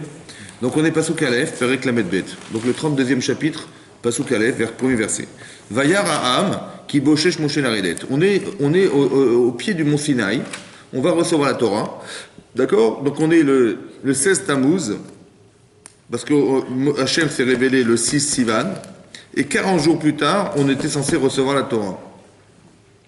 Oui? Donc on était le 17 Tammuz. Or, Moshe leur a dit, voilà, je reviens dans 40 jours. Ça va? Et eux, ils ont compté à partir du moment où il est venu, à la seconde où il est venu, où il est parti. En fait, ils auraient dû compter depuis la veille, 6 heures avant. Parce qu'il dit c'était heure pour heure. Alors qu'ils ont cru au moment où il est parti. Ils se sont trompés de 6 heures. C'est marqué qu'il bochesh Moshe Laredet. Moshe a tardé à descendre. Bochesh, Bachesh. Quand ces Chamidim disent, Bachesh, ça veut dire en 6 heures. Ils avaient 6 heures de retard. Laredet binahar. Ouais, Vayakael A'am el Aaron. Donc ils se sont rassemblés, le peuple autour d'Aaron. Vayomru elav, ils lui ont dit, Koum, lève-toi. Aselanu Elohim. Fais-nous des dieux. Asher yelechu levanu, qui se déplaceront devant nous. Qui zé Moshe Aïch. Car cet homme Moshe, Asher Ehelanu Me'eretz Mitzrayim, qui nous a fait monter du pays d'Égypte, Lo Yadanu Me'elo, on ne sait pas ce qu'il est devenu.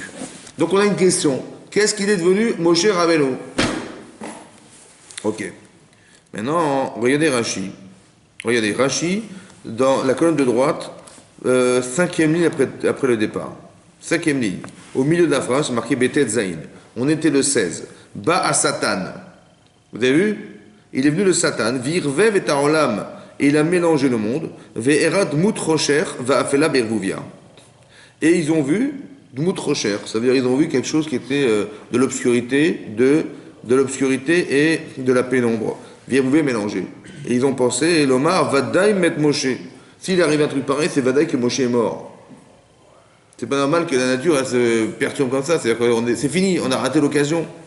D'accord? Mais la reine, bah, il vous vient là, ouais, Amarlaï, Moshe, etc. Vous avez compris? Voilà. Qui est-ce qui leur a montré, qui leur a fait croire? Le Satan. Le même Satan. Ils ont dit, mais qu'est-ce qu'il est devenu, mon cher Rabbeinu? Il a tardé à descendre.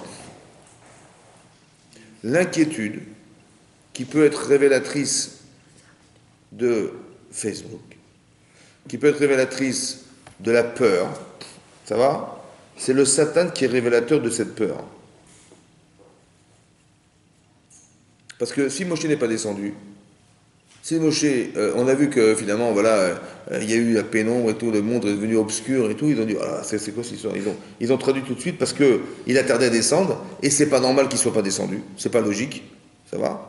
Donc ça veut dire que s'il a tardé à descendre, ça crée la panique, et la panique, ça se voit, donc tout de suite, ils ont pensé qu'il était mort.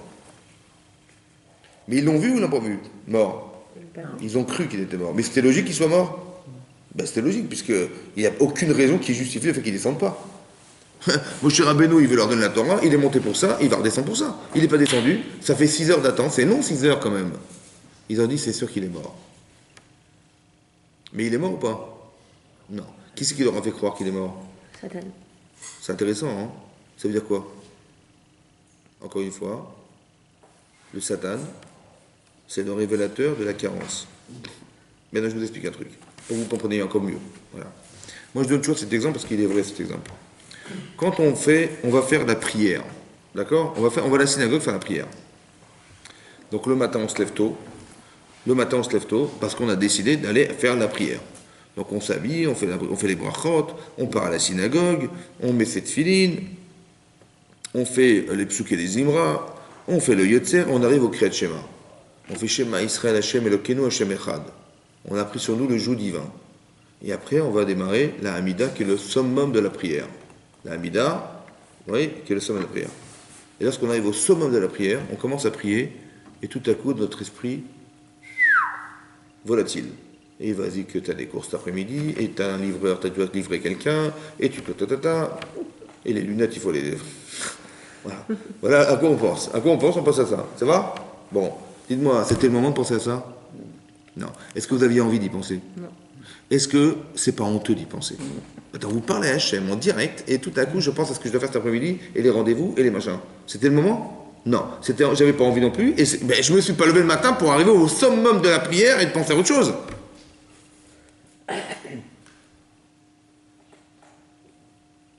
Mais ce que je pense, c'est ce que je pense vraiment. J'ai pensé cet après-midi, j'ai des rendez-vous. Je dois aller voir mon banquier, ma femme m'a demandé de faire tel truc. C'est qui pense? C'est qui pense? Moi. C'est moi. Mais j'ai pas envie de penser. C'est qui pense? C'est ça. Dites ça. Oui? Qu'est-ce qu'il veut dire? Qu'est-ce qu'il veut et qu'est-ce qu'il fait? Hein? Il veut nous éloigner de... Il veut nous éloigner. Pourquoi? Parce que sinon il est mort. Ah, c'est ça, je me rappelle. C'est marqué la Gemara dans Souka. La Souka. Une Gemara qui dit, Dafnoun Batamoud Bet, elle dit que le Yetzer Hara, la créature mauvaise, même Akadosh Baruch Hu, il l'appellera. Il l'appelle mauvaise. Parce que c'est marqué, Sofé, Racha, la Tzadik, Umvakesh la Mito. Sofé, il scrute, il regarde. Le Racha, c'est le Yetzer Hara. Le Tzadik, il le regarde et il demande à le tuer. Il veut tuer l'homme. Le Yetzer Hara, il veut tuer l'homme. Il veut tuer l'homme, ça veut dire qu'il veut le faire fauter. Ou il veut le tuer pour ne pas que lui disparaisse. Parce que je vous explique un truc. Si vous arrivez à prier avec Hachem, votre émouna va se développer ou pas? Vous avez des armes contre le Yetzer Hara maintenant? Mais si c'est vous qui gagnez, c'est lui qui perd. Mais lui, il veut perdre ou pas? Donc il va vous empêcher d'atteindre ça. Ça, c'est l'objectif du Yetzer Hara. Un. Deuxièmement, mais qu'est-ce qu'il fait pour vous couper du lien? Comment il fait Hachem? Comment il fait le Yetzer Hara? Comment il fait? Il pense à autre chose. Mais comment il fait? Bah, il met un autre désir en tête. Lequel? Oui. Mais ce que vous pensez, c'est ce que vous allez faire cet après-midi. Ce que vous avez pensé, c'est les rendez-vous, les machins, c'est ça que vous avez pensé ou pas? Mais comme si c'était plus important. Mais qu'est-ce qu'il a fait, l'Yetzirara? Moi, je crois que c'est moi qui pensais au départ. Depuis des années, je pensais que c'était moi qui pensais. Je dis, mais attends, mais il faut que je contrôle ma pensée quand même. Mais en vérité, c'est moi qui pense. Mais j'ai pas envie. Donc c'est qui pense? Et ça, Mais qu'est-ce qu'il fait, les Yetzirara? Bah, Il il rentre dans manipule nous. ma pensée. Il est en toi ou pas? On a vu dans Rachid. Il est Il rentre dans Nirnas, nous. il est rentré en moi. Mais qu'est-ce qu'il fait alors? Il pense pour moi. Il m'envoie les mauvaises pensées. Oui, il excite les désirs. Tu sais ce qu'il fait? Il va chercher chez nous des pensées intéressantes qui vont nous couper du lien avec Hachem. C'est pas moi qui pense. C'est lui qui me propose de la pensée. Et moi, je choisis ou je ne choisis pas. Mais comme ça m'intéresse, parce qu'il sait ce qui m'intéresse, il est dans mon cœur, il est de Sahara. Donc il connaît mes intérêts. C'est vrai ou pas? Très fort. Vous avez compris ou pas? Donc qu'est-ce qu'il fait en fait? Il propose. Il dit, mais t'as des rendez-vous cet après-midi? Mais qu'est-ce qu'il fait? En fait, il fouille dans mon cœur. Il dit, tiens, ça c'est ça, il dit, cette avancée elle est super, hop, il envoie. Alors comment on s'en sort? Hein? On arrête. Et pourquoi c'est à ce moment-là qu'il intervient, l'Yetzirara? Pourquoi il n'intervient pas de tout moment? Parce que c'est dans ce moment-là. Ouais, on il est dit plus pourquoi à ce moment-là? vulnérable. Mais il veut nous couper le lien avec Dieu, avec la chaîne. C'est le soir. Mais qu'est-ce qu'on apprend de là? Qu'est-ce que vous apprenez de là? Vous avez compris quoi de là? Et que plus on se rapproche d'Hachem, et plus lui il rentre pour nous sortir nos. Mais moi je nos sais, désirs. mais moi je sais ce que ça veut dire quoi se rapprocher. Mais moi je sais qu'est-ce qu'il faut faire pour se rapprocher d'Hachem. Je le sais moi. De la prière. Dans ce cas-là, La mais prière, c'est le moment le plus dans votre vie, des fois, vous avez des Yetzirara très forts, des fois, oui, non? Mais c'est révélateur de quoi, ça? Pourquoi tout à coup il devient dur? Il devient Ah, fort? parce Ah, que- parce qu'on a Ouais. Yetziratom encore Ouais. plus fort sur ce sujet-là. Oui, mais parce que... Bien. Parce qu'on allait faire quelque chose de bien à ce moment-là. Est-ce que vous savez ce que vous devez faire dans votre vie? Vous le savez ou pas? Ah, c'est notre préparation. Est-ce que vous savez ce que vous avez à faire sur Terre? Vous savez ou pas? Servir Hachem Mais quoi? tout le temps. Quoi? Il y a des millions de choses à faire. Quoi? Vous savez ou pas? Moi non plus. Mais qu'est-ce qu'il va me dire? Oui, Yetzirara. Chazak. C'est mon Yetzirara qui va me le dire. Pourquoi? Parce que tout à coup, il s'acharne sur celle-là. Tout à coup, il s'acharne sur celle-là. Pourquoi il s'acharne sur... Dans cette mitzvah-là, il m'empêche, mais il s'acharne pour que je la fasse pas. Et quand il fait s'agir d'une avéra, il y a des avérotes, hein, mais celle-là, oh là là, il s'acharne pour que je la fasse, celle-là. Vous savez ce que c'est ça? C'est le révélateur de ma vie. Que cette avéra-là, il faut que je la retienne, je m'empêche de la faire tout à fait, exceptionnellement celle-là. Et cette mitzvah-là, qui m'empêche de faire, c'est là que je dois devenir un spécialiste, une spécialiste de cette mitzvah-là. C'est ça ma vie. C'est ces deux tendances. Mais qui c'est qui me l'a dit? C'est ça. Comme ça, j'ai expliqué une fois, j'ai dit comme ça. Il y a marqué dans la Gemara Souka qu'Hachem, il a dit que le Sarah, il est rare, il est mauvais. Et d'un autre côté, c'est marqué dans le Midrash Rabbah, l'inverse. Et il y a marqué dans la parashat de Bereshit, c'est marqué Vayar Hachem, a vu Hachem, et kol Hachem Asa. Au sixième jour de la création du monde, Hachem, il a vu tout ce qu'il avait fait, Veine, Tov Meod. Et voilà que c'était pas Tov, Tov Meod. C'était Tov Meod, c'était excellent. Il demande de Midrash Rabbah, mais qu'est-ce qu'est Tov Meod? Il dit, répond le Yitzhara. Mais comment le Yitzhara, il est rare, il est Tov Meod? C'est pas possible. Comment il est Tov Meod et rare à la fois? S'il est mauvais, il peut pas être excellent. Alors j'ai dit, Tov Meod, c'est ce que c'est, Tov Meod? C'est grâce à lui que tu sais qui tu es. Tu connais tes forces et tes faiblesses. Parce que sinon, tu ne connaîtrais rien de toi. Vous comprenez ou pas? Elle est où ta force? Bah, tu vois bien que tu as résisté à quelque chose, ou tu vois bien que c'est ça ta force. Mais c'est lui qui t'a dit, parce qu'il t'a donné envie de faire autre chose, et tu dit non, je suis désolé, j'ai eu le courage, l'intelligence, la ténacité, j'ai eu la pudeur, j'ai eu tout ce que vous voulez. Mais ça, c'est ma force. Mais c'est grâce à lui, je sais. Et ma faiblesse, j'ai trébuché là-dedans, je me suis fait avoir dans ça, et j'ai pas été intelligent, j'ai pas été rigoureux, j'ai pas été concentré, j'ai pas été. Mais c'est lui qui me l'a dit. Elle est bonne, vous avez compris pas? Donc c'est-à-dire que d'un côté, il est le révélateur de ma défaillance, mais d'un autre côté, il m'a permis à moi de révéler qui je suis exactement. C'est qu'est-ce qui définit mon être? Mais c'est lui qui me l'a dit. Ou les autres, ils me l'ont dit, parce qu'ils l'ont vu chez moi, ou bien, j'ai pas besoin des autres, je le sais moi-même. Écoute ton Yitzhak, tu vas voir, c'est facile. C'est ça, en vérité, Tov Meod. Il est rare et Tov Meod. C'est ça qu'on dit, Hein? faut emmener son Yetzirah à la synagogue. Ouais. Mais ça veut dire quoi ça aussi, il faut comprendre ça. D'accord? Vous allez comprendre. Alors, vous avez compris? Ça veut dire que le Yetzer Hara, il a une faculté très forte à analyser. Parce que lui, c'est un grand Talmid Chacham, vous savez, c'est un grand érudit, le Yetzer Hara. Parce qu'il sait exactement ce qui est fort et ce qui est faible. De ce que je peux atteindre, de ce que je ne sais pas. Moi, je ne le sais pas, mais lui, il le sait. Et grâce à lui, je vais le savoir exactement qu'est-ce que je peux attendre de la vie. C'est très important, ça. Mais lui, il sait exactement le émettre. Il sait la vérité. Et il sait que si je l'atteins, c'est lui qui est foutu. Vous avez compris? D'où j'ai su ça? Oui. Parce qu'il y a une Gemara dans Rosh Hashanah. Là-bas, c'est marqué, c'est un Tosfot dans Rosh Hashanah qui ramène un Yerushalmi et qui dit comme ça. Quand à Rosh Hashanah, on sonne du shofar, on sonne du shofar à Rosh Hashanah, il dit les premiers sons du shofar, le Yetzer Hara, il tremble. Mais le deuxième coup du Yetzer Hara, il panique le Yetzer Hara. Le deuxième coup du shofar, il panique. Et il croit que c'est la fin des temps. Parce que c'est marqué dans la Torah qu'à la fin des temps, Itaka Beshofar Gadol. Il va Hachem sonner un son shofar très très puissant, comme il y a eu le jour du don de la Torah. Et lui, il croit que c'est ce moment-là. Et donc il panique, il devient fou, le Yetzer Hara. C'est bon? Là-bas, c'est marqué pourquoi il fait ça à Hachem, pour qu'il se taise, le Yetzer Hara, il n'accuse pas la personne. Il est comme un fou, il ne peut pas accuser, et donc on peut passer tranquille Rosh Hashanah. Ça va? Mais pourquoi il panique? J'ai pas compris. Il voit pas que c'est pas la fin des temps, là, il est biglot, quoi. Hein? Ça fait 3300 ans qu'on a reçu la Torah, et tous les ans, il panique. Mais j'ai dit, oh mec, c'est pas la fin des temps, j'ai pas besoin de... 3300 fois, c'est énorme quand même, non? Et chaque fois, il se fait voir, c'est bizarre. Et parce qu'il y a bien une fois où ça va être le moment.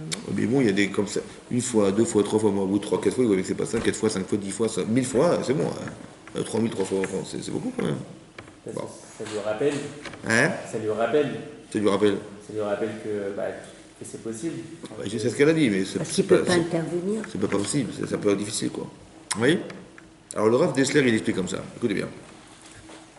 Qu'est-ce que vous ressentez quand vous écoutez le chauffard? Personnellement, vous dites, c'est Rosh Hashanah, c'est solennel, il y a bientôt Kippour, je vais prendre sur moi quand même, vous comprenez? Donc quand vous entendez le chauffard, en fait le chauffard, c'est comme des sons de bébé qui pleurent.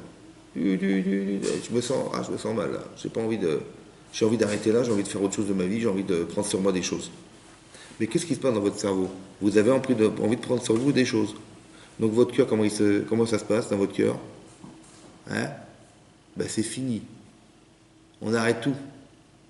Mais il est où, Yetzer Hara? Mais il est là, il n'a rien dehors, lui. Il est tout dedans, lui. Donc comme il est dedans, qu'est-ce qu'il voit? Il voit que tout se ferme. Il dit, mais quand ça va se fermer? Tout va se fermer quand? Ben, quand on va entendre le chauffard Gadol, et donc il croit que c'est la fin du temps. Il n'a pas une vision extérieure. Il n'a qu'une vision Nirnasbo, il est rentré en nous. Donc c'est-à-dire que lui, tout ce qu'il sait, c'est ce qu'il y a dedans. Il sait les forces et les faiblesses. Donc quand il voit que notre cœur dit, non, c'est fini, je prends sur moi, c'est terminé. J'arrête, je vais faire la sniout, je vais faire la cache-rouge, je vais venir à Tfila tous les jours, machin, j'ai pris sur moi, c'est terminé. Mon cœur, comment il se fait? Ben, il se restreint, il n'y a plus d'espace. Où est-ce qu'il trouve un espace pour nous détourner notre chemin? Il n'en trouve pas, il devient fou. C'est ça qui est marqué dans le Tosfot, vous comprenez ou pas? Ça veut dire que tout est dans votre cœur. La faculté que vous avez d'être convaincu de prendre des exigences personnelles, c'est ça qui l'empêche. Parce qu'il ne trouve pas d'espace où vous faire trébucher. Parce qu'il n'y en a plus. Il n'y a plus de faille. Vous comprenez? Ici, quand il dit, mais on ne sait pas qu'est-ce qui est devenu Moshe Rabbeinu.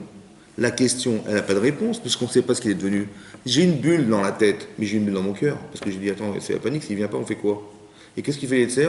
Il va chercher en moi quelque chose qui va alimenter ma peur.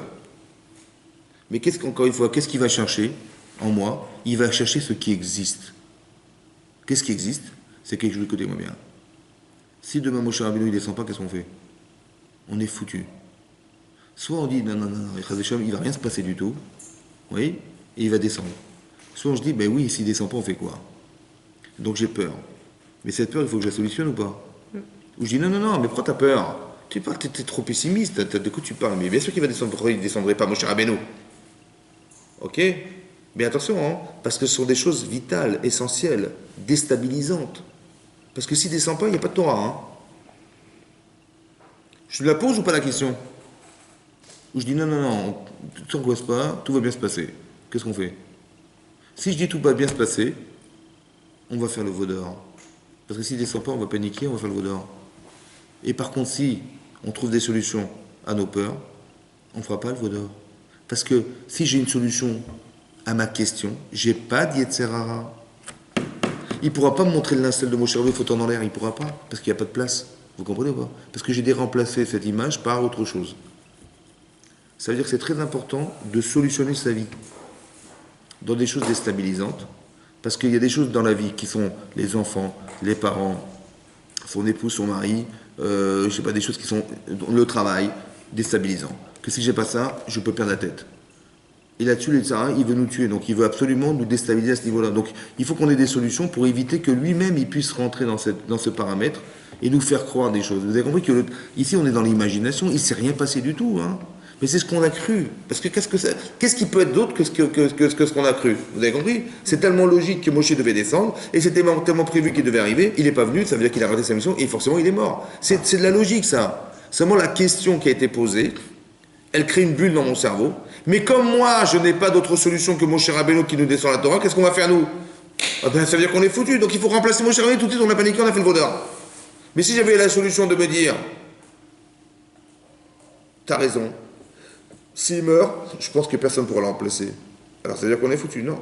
Hachem nous dira qui le remplacera. Nous, on n'est pas au niveau de le savoir. Il dit, t'as raison. Donc s'il ne descend pas et qu'il est mort, avec Shalom, on dira, Hachem, il pourvoira, il nous dira quoi faire. Bon, maintenant il n'est pas descendu. Qu'est-ce qu'on fait? On attend. Puisque Dieu, il pourvoira. Vous avez compris ou pas? Ça veut dire qu'il faut absolument, dans des situations déstabilisantes dans nos vies, d'appréhender les questions, d'appréhender des choses pareilles. On n'a pas dit de penser à tout. Hein. On a dit des choses qui sont déstabilisantes. Faire attention. Parce que là, c'est le veau d'or. Vous avez compris? Et donc c'est pour ça qu'il faut trouver des solutions. Mais qui c'est qui va nous démontrer? Parce qu'il veut nous déstabiliser, il veut nous faire perdre cette occasion. C'est le Satan. C'est le terrain, c'est pareil. Il va nous faire croire des trucs. Ça va? En fait, il est à l'origine de la question, le Satan. Et il est à l'origine de l'accusation, pareil, c'est la question. Et tu vois bien, il n'a pas venu de Corban, tu vois bien que. Et les questions que je me pose et les questions qu'on me pose, c'est le même ange qui le fait. C'est le Satan. Vous avez compris sa fonction? C'est de m'interroger ou de nous faire des interrogations auprès d'Hachem en disant, tu vois, il n'a pas fait ça, il n'a pas fait ça, il n'a pas fait ça. Et donc Hachem, pour répondre à la question, soit j'y réponds tout seul, soit c'est Hachem qui va me faire répondre en me proposant une situation de vie qui va répondre à cette proposition qui est une solution. Le Satan, les Yetzirah. Vous avez compris? Maintenant, de quelle nature est le Yetzirah? C'est très intéressant. J'ai vu un sefer, un Rav, il s'appelle Rav Avraham Grodzinski. Il a écrit un sefer, un livre qui s'appelle Torah Avraham. Et là-bas, il pose une question à partir d'une Gemara. Parce qu'il y a une Gemara dans Sanhedrin, Daf Tzadik Aleph, qui dit comme ça, que Antonin, vous connaissez Antonin? Antonin, il était l'ami de Rabbi Yehuda Nassi. Rabbi Yehuda Nassi, celui qui a écrit les Mishnayot. Vous voyez? Rabbi Yehuda. Non, il a dit, dites-moi, je vous pose deux questions. Il a posé deux questions, Rabbi Yehuda Nassi. Première question, il a dit, à partir de quand la Neshama, elle arrive dans l'être humain? À partir de la conception de l'enfant ou à partir de la naissance de l'enfant? Après ça, il a demandé, à partir de quand le Yetzirah rentre dans l'homme, dans l'être humain? À partir de la conception de l'enfant ou à partir de la naissance? Après que l'enfant sort de la mère, du ventre de la mère. Alors Rabbi, il a répondu Rabbi, Yehuda Nassi, il a dit, la Neshama, elle vient après qu'il sorte du ventre de sa mère. Oui? Il a dit, c'est pas logique. Pourquoi?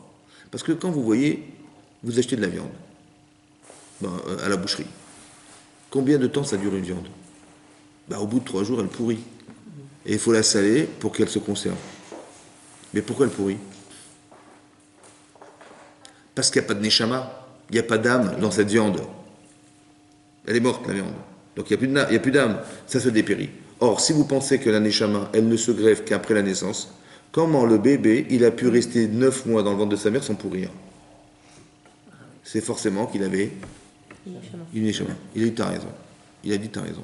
Que la neshama, elle s'installe à un moment de la conception du bébé. C'est là que la neshama, elle rentre. Et après, le fœtus grossit, mais il a déjà sa neshama, depuis cet instant. Donc c'est au moment de la pekida, ça veut dire au moment de la conception. Comme ça, il a répondu. Il a dit, t'as raison. Après, il a dit, le Yetzirah, il vient dans le ventre de sa mère. Puisque la neshama, elle vient dans le ventre de sa mère. Et le Yetzirah, il vient là.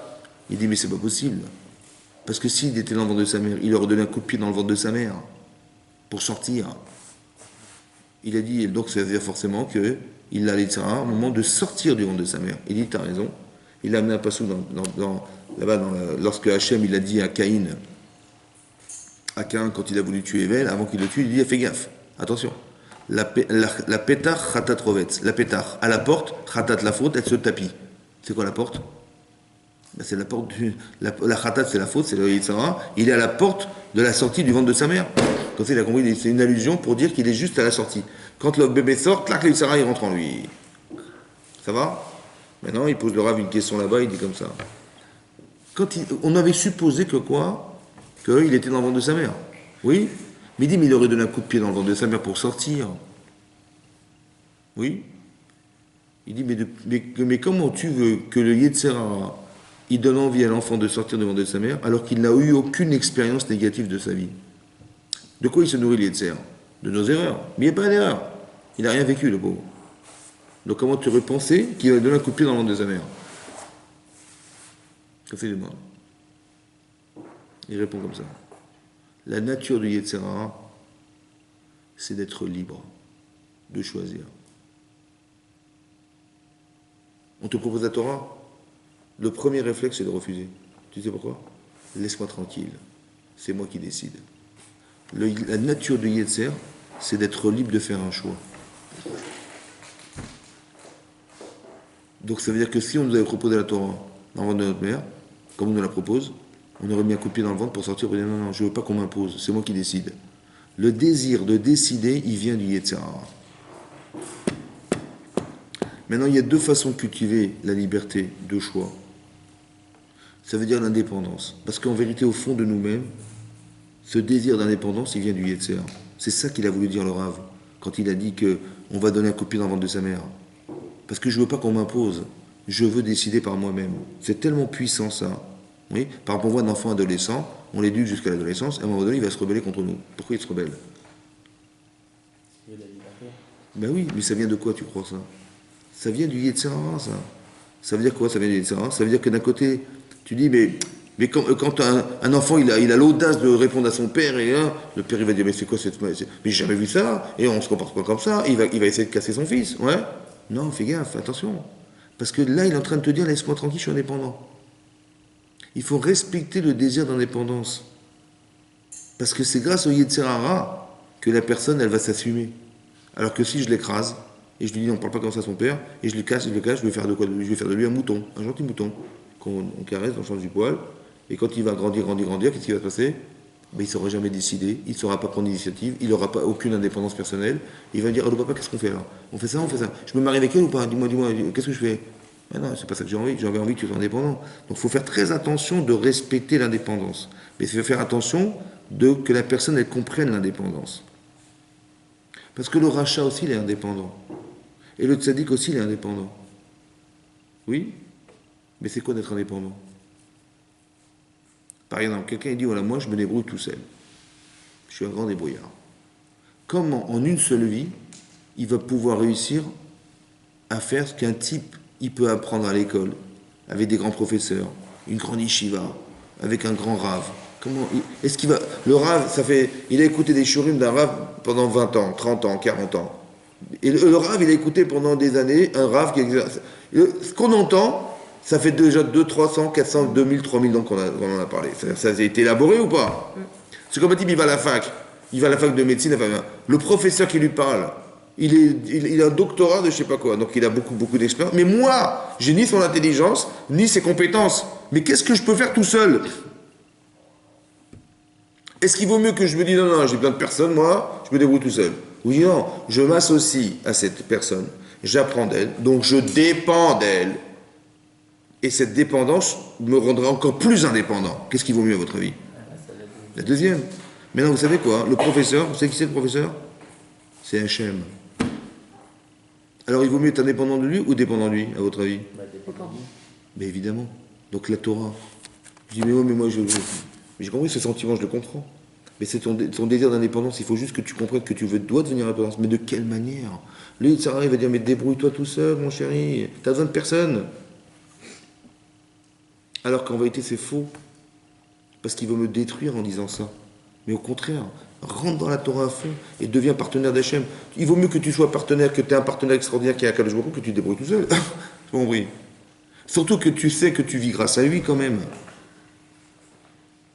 Et que ta vie dépend essentiellement de lui. Donc il vaut mieux t'associer à lui et d'être indépendant grâce à lui que d'être indépendant totalement et de dépendre de tous les aléas de ta vie sans avoir de protection possible. Vous avez compris ce que ça veut dire? Mais ça veut dire que le désir de l'homme d'être indépendant, il vient du Yetzer. C'est ce que vous disiez tout à l'heure, c'est le libre arbitre. Mais c'est quoi le libre arbitre? C'est de décider. Mais c'est fondamental, parce que c'est moi qui décide. Et vous allez vous rendre compte que quand on va contre cette volonté, on se rebelle un jour. Quand on nous impose, nous, on est gentil, on est docile, on est des machins, à un moment donné, c'est bon, ça suffit.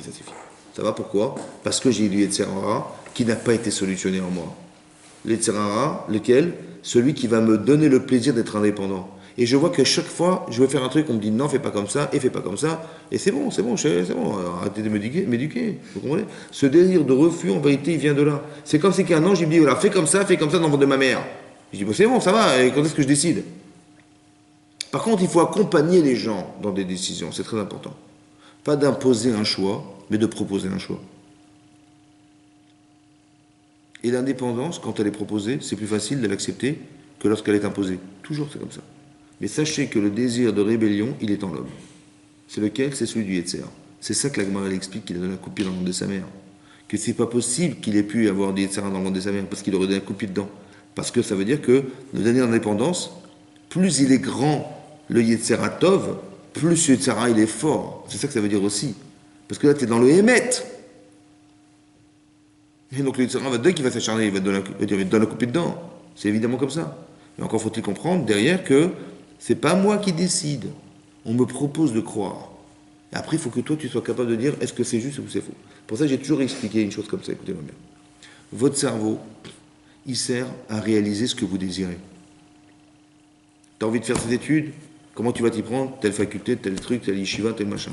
Ok, tu t'organises. Tu vas aller à tel endroit, tu prends ton métro, tu prends ton ticket, et tu déplaces. Donc ton cerveau, il trouve des solutions à ce que tu désires. Mais sachez une chose, que votre cerveau, il ne sert pas simplement à réaliser ce que vous avez envie. Il sert aussi à réfléchir et à analyser ce que vous désirez. Puisque je sais dorénavant que c'est le cerveau qui me donne envie. Oui? Est-ce que ce qu'il te propose, ça vaut la peine? Est-ce que ce désir-là, il va t'amener où? C'est très important que des jeunes y comprennent ça. Parce que souvent, j'ai envie, et je me balance, et machin, et je me lance sans réfléchir. Non. Et on se rend compte qu'on a fait des erreurs. Non, c'est dommage. Il vaut mieux que tu utilises dorénavant ton cerveau, non pas à réaliser ce que tu désires, seulement, des fois c'est bien, des fois c'est faux, mais de dire, attends, j'ai envie de faire ça, est-ce que ça vaut la peine? Je réfléchis où ça m'amène. Ça m'amène là-bas. Mais attends, j'ai pas envie, ça m'intéresse pas. Tu comprends pas? Plutôt de dire, allez, on y va, tiens, j'ai envie de faire psycho, allez, on fait psycho, on fait 2 ans, après ça me plaît pas. Allez, on va changer, on est tous ensemble, les copains. Allez, on va faire ingénieur de je sais pas quoi, allez, on fait ingénieur, ça me plaît pas. Mais non, c'est dommage. T'as perdu 4 ans de ta vie, ça fait 50 ans de ta vie, mais c'est dommage. Analyse ton désir. Tu dis, on est une bande de copains, on est entre nous. Attends, je vais pas rappeler les copains quand même. J'ai d'un côté tes copains, d'un côté ton avenir. Qu'est-ce que tu décides? Réfléchis à ton désir. Ne dis pas, mais j'ai envie que de ça. J'ai compris. Mais arrête de t'enfermer dans un désir. Essaie d'analyser. Des fois, tu as eu raison, Baruch, superbe. Ton désir était juste, et tu as été loin dans ton désir, et tu as réalisé ton désir, superbe. Mais des fois, fais gaffe, parce que des fois, le désir, il est faux. Pourquoi il est faux? Parce qu'il est de rare. C'est lui qui articule ton désir. C'est lui qui te fait croire. Quand tu es dans la prière, tu n'avais pas envie de penser, mais c'est lui qui t'a fait croire. Il t'a fait penser, c'est lui. Fais gaffe que dans ta vie, fais attention que dans ta vie, c'est pas lui qui décide pour toi.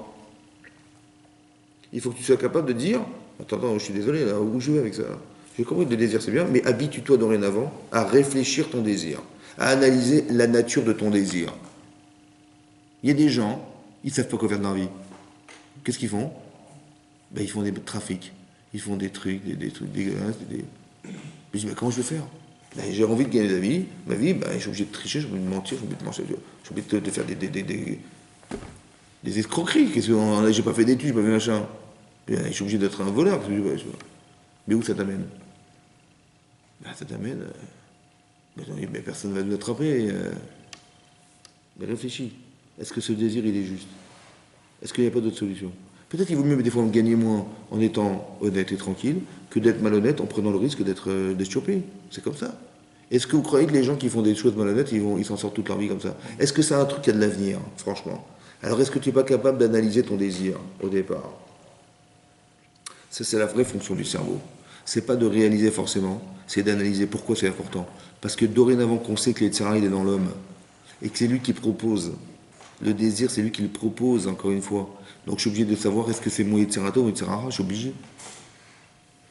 Donc tu dois mesurer ça, sentir, est-ce que ça vaut la peine de le faire ou pas? Il y a des gens, ils font des hold-up carrément. Ils préparent des trucs intelligemment. Hein. Attention, ils préparent les coups et machin. Il faut l'attaquer, la Brinks, quand même. Il faut réfléchir. Et quelles armes, quel machin. Ça se réfléchit. Mais tu te rends compte où tu mets ton cerveau, franchement? C'est ça que tu veux? C'est ça que ça sert ton cerveau? C'est comme le Balashonara. Je dis, mais moi, c'est valorisant pour moi. J'ai envie d'être grand. Qu'est-ce que je fais? Je raconte sur lui du mal, du mal. Et moi, ça me réconforte que je suis un type bien, quand même. Je suis pas comme ces gens-là. Je dis, mais c'est ça ton désir? C'était ça. Tu voulais être grand en faisant de cette manière, mais est-ce que ton désir, il est juste? Vous avez compris ce que je veux dire? C'est très important de comprendre que le Yetzirah, c'est le Satan, c'est le Mahamet, c'est le même ange. En fait, il veut me détruire. Mais il faut encore savoir, est-ce que c'est juste ou c'est faux? Tout ça pourquoi? Parce qu'un jour, on a consommé du Hetzadat. On a consommé cet arbre. Et cet arbre-là, il nous a donné la faculté à penser le bien et le mal. Pas de savoir ce qui est vrai de ce qui est faux. C'est pour ça qu'on étudie la Torah. Vous avez compris maintenant? Parce que la Torah, c'est la vérité. Et la vérité, c'est ce qu'on devrait atteindre. Parce que le côté péjoratif du bien et du mal, ça ne peut s'analyser qu'avec le vrai et le faux. Alors, est-ce que ce que tu ressens, qui est soi-disant bien, c'est vrai? Et est-ce que c'est soi-disant mal, c'est faux? Peut-être que c'est l'inverse. Vous comprenez ou pas? C'est très important d'être rationnel aussi, très important d'être rationnel, parce que la rationalité permet d'enlever le désir. Et quand tu enlèves le désir, tu te rends compte de la vérité. Ce que tu ne te rends pas compte quand tu es manifestement influencé par ton désir. Parce que le désir aveugle. Par des désirs qu'on nous impose. Oui, mais ça veut dire quoi là? Voilà. Autour de nous, c'est très difficile. Bien sûr. Comme il y a des centaines d'addictions aujourd'hui, malheureusement. Il y a un type qui... Et aujourd'hui, on s'est rendu compte que les gosses, ils avaient du mal à étudier à l'école. Pourquoi? Parce que le soir, ils sont avec leur portable, ils s'amusent, ils envoient des messages, des machins, ils passent les nuits entières. Il va te séparer de ça maintenant, amuse-toi. C'est dur, ouais. Je ne vois pas du reste. Mais ça va déjà, ça, c'est pas bien. Donc analyse. Tu veux réussir ta vie. Ben, tu as envie de faire ça, ok, d'accord, tu as envie. Mais est-ce que le désir est juste? C'est ça qu'il faut faire. Il faut avoir le courage de se poser la question. Il faut avoir le courage de se dire, écoute, laisse tomber, je sais ce que ça va faire, je sais ce que je vais rater, je sais ce que je vais gagner. Je vais gagner du plaisir, mais je vais perdre beaucoup de choses. Je vais perdre le sommeil, la concentration, je vais perdre plein de choses. Ça ne m'intéresse pas, laisse tomber. Ouais, comme de commencer la cigarette. Et tu me dis, on va fumer, on est entre copains, puis on est quand même des hommes. Je suis désolé, tu n'as pas de cigarette, t'es une femmelette. Oui, j'ai compris, mais ce désir-là, tu as envie de fumer, tu as envie d'être un homme. Ok, mais est-ce que c'est le bon désir? Parce que si tu tombes malade et tu meurs avec, ça vaut le coup ou pas? Je dis, ouais, mais quand même, cigarette. Je comprends, mais si tu as envie de t'amuser un jour dans ta vie, mais amuse-toi avec ce qui te fait vivre, pas avec ce qui te tue. Alors il faut analyser les désirs, vous avez compris? Parce qu'il veut nous tuer, vous avez compris? Donc c'est ça qu'il faut comprendre derrière tout ça. C'est qu'il il est manipulateur, il veut nous détruire. C'est ça. Ça c'est le Yitzhara. Le Satan, il veut nous condamner. Le Satan, il veut nous poser des questions qui sont malheureusement réelles parce qu'on n'a pas les connaissances qu'il faudrait. On étudie la Torah pour répondre à tout ça. Ça va? Dans la vie, on étudie pour répondre à des questions fondamentales. Parce que l'Yitzhara, il va nous les poser des questions. Vous avez compris? La méconnaissance, l'ignorance, ça mène qu'à la question. Alors on ne doit pas être ignorant. Nous les juifs, on est les hommes du livre. On étudie, on réfléchit. C'est important d'être logique, c'est important d'avoir une structure mentale bien établie, c'est très important. Oui, c'est pour ça qu'on étudie la Torah, c'est pour ça qu'on fait des cours, pour avertir les gens, pour que ça soit... Il faut la commencer tôt. Hein? Il faut la commencer tôt. Oui, il faut commencer tôt, mais c'est pas grave. Avec l'expérience du passé, on a beaucoup plus d'appréhension d'étudier la Torah que si on avait 10 ans d'âge, ou 12 ans, ou 13 ans, c'est pas la même chose. Ouais. Mais peu importe, en tout cas, la réflexion, elle n'est pas la même quand on a 50 ans que quand on a 12 ans. Donc on peut avancer beaucoup plus vite, on peut comprendre beaucoup plus profondément. On a perdu en temps d'expérience, mais on n'a pas perdu en temps de compréhension. Je pense que si on venait même des yeshivas, tous nos jeunes, ça... Ah, c'est sûr que ça change tout. Ah oui. Moi, je dis toujours, quand on passe le bac, il faut envoyer son fils à l'yeshiva au moins un an. C'est sûr et certain. Ça change la vie. Une fille aussi au séminaire, c'est obligatoire. Pourquoi? Parce que ça change la vie d'un homme. Parce qu'après, on a une forme d'indépendance dans l'étude, on peut se fixer... 30 ans. Hein? Ça fait gagner 30 ans. Mais ça fait gagner plus que 30 ans. Parce que même un an d'yeshiva, Un type qui a 18 ans, il sort de l'Yeshiva, il a 19 ans, il va vivre jusqu'à 80 ans, il a encore 61 ans de sa vie, c'est bon, ça, il peut faire des choses avec. Chazak ou Baruch? Chazak. Chazak. Chazak.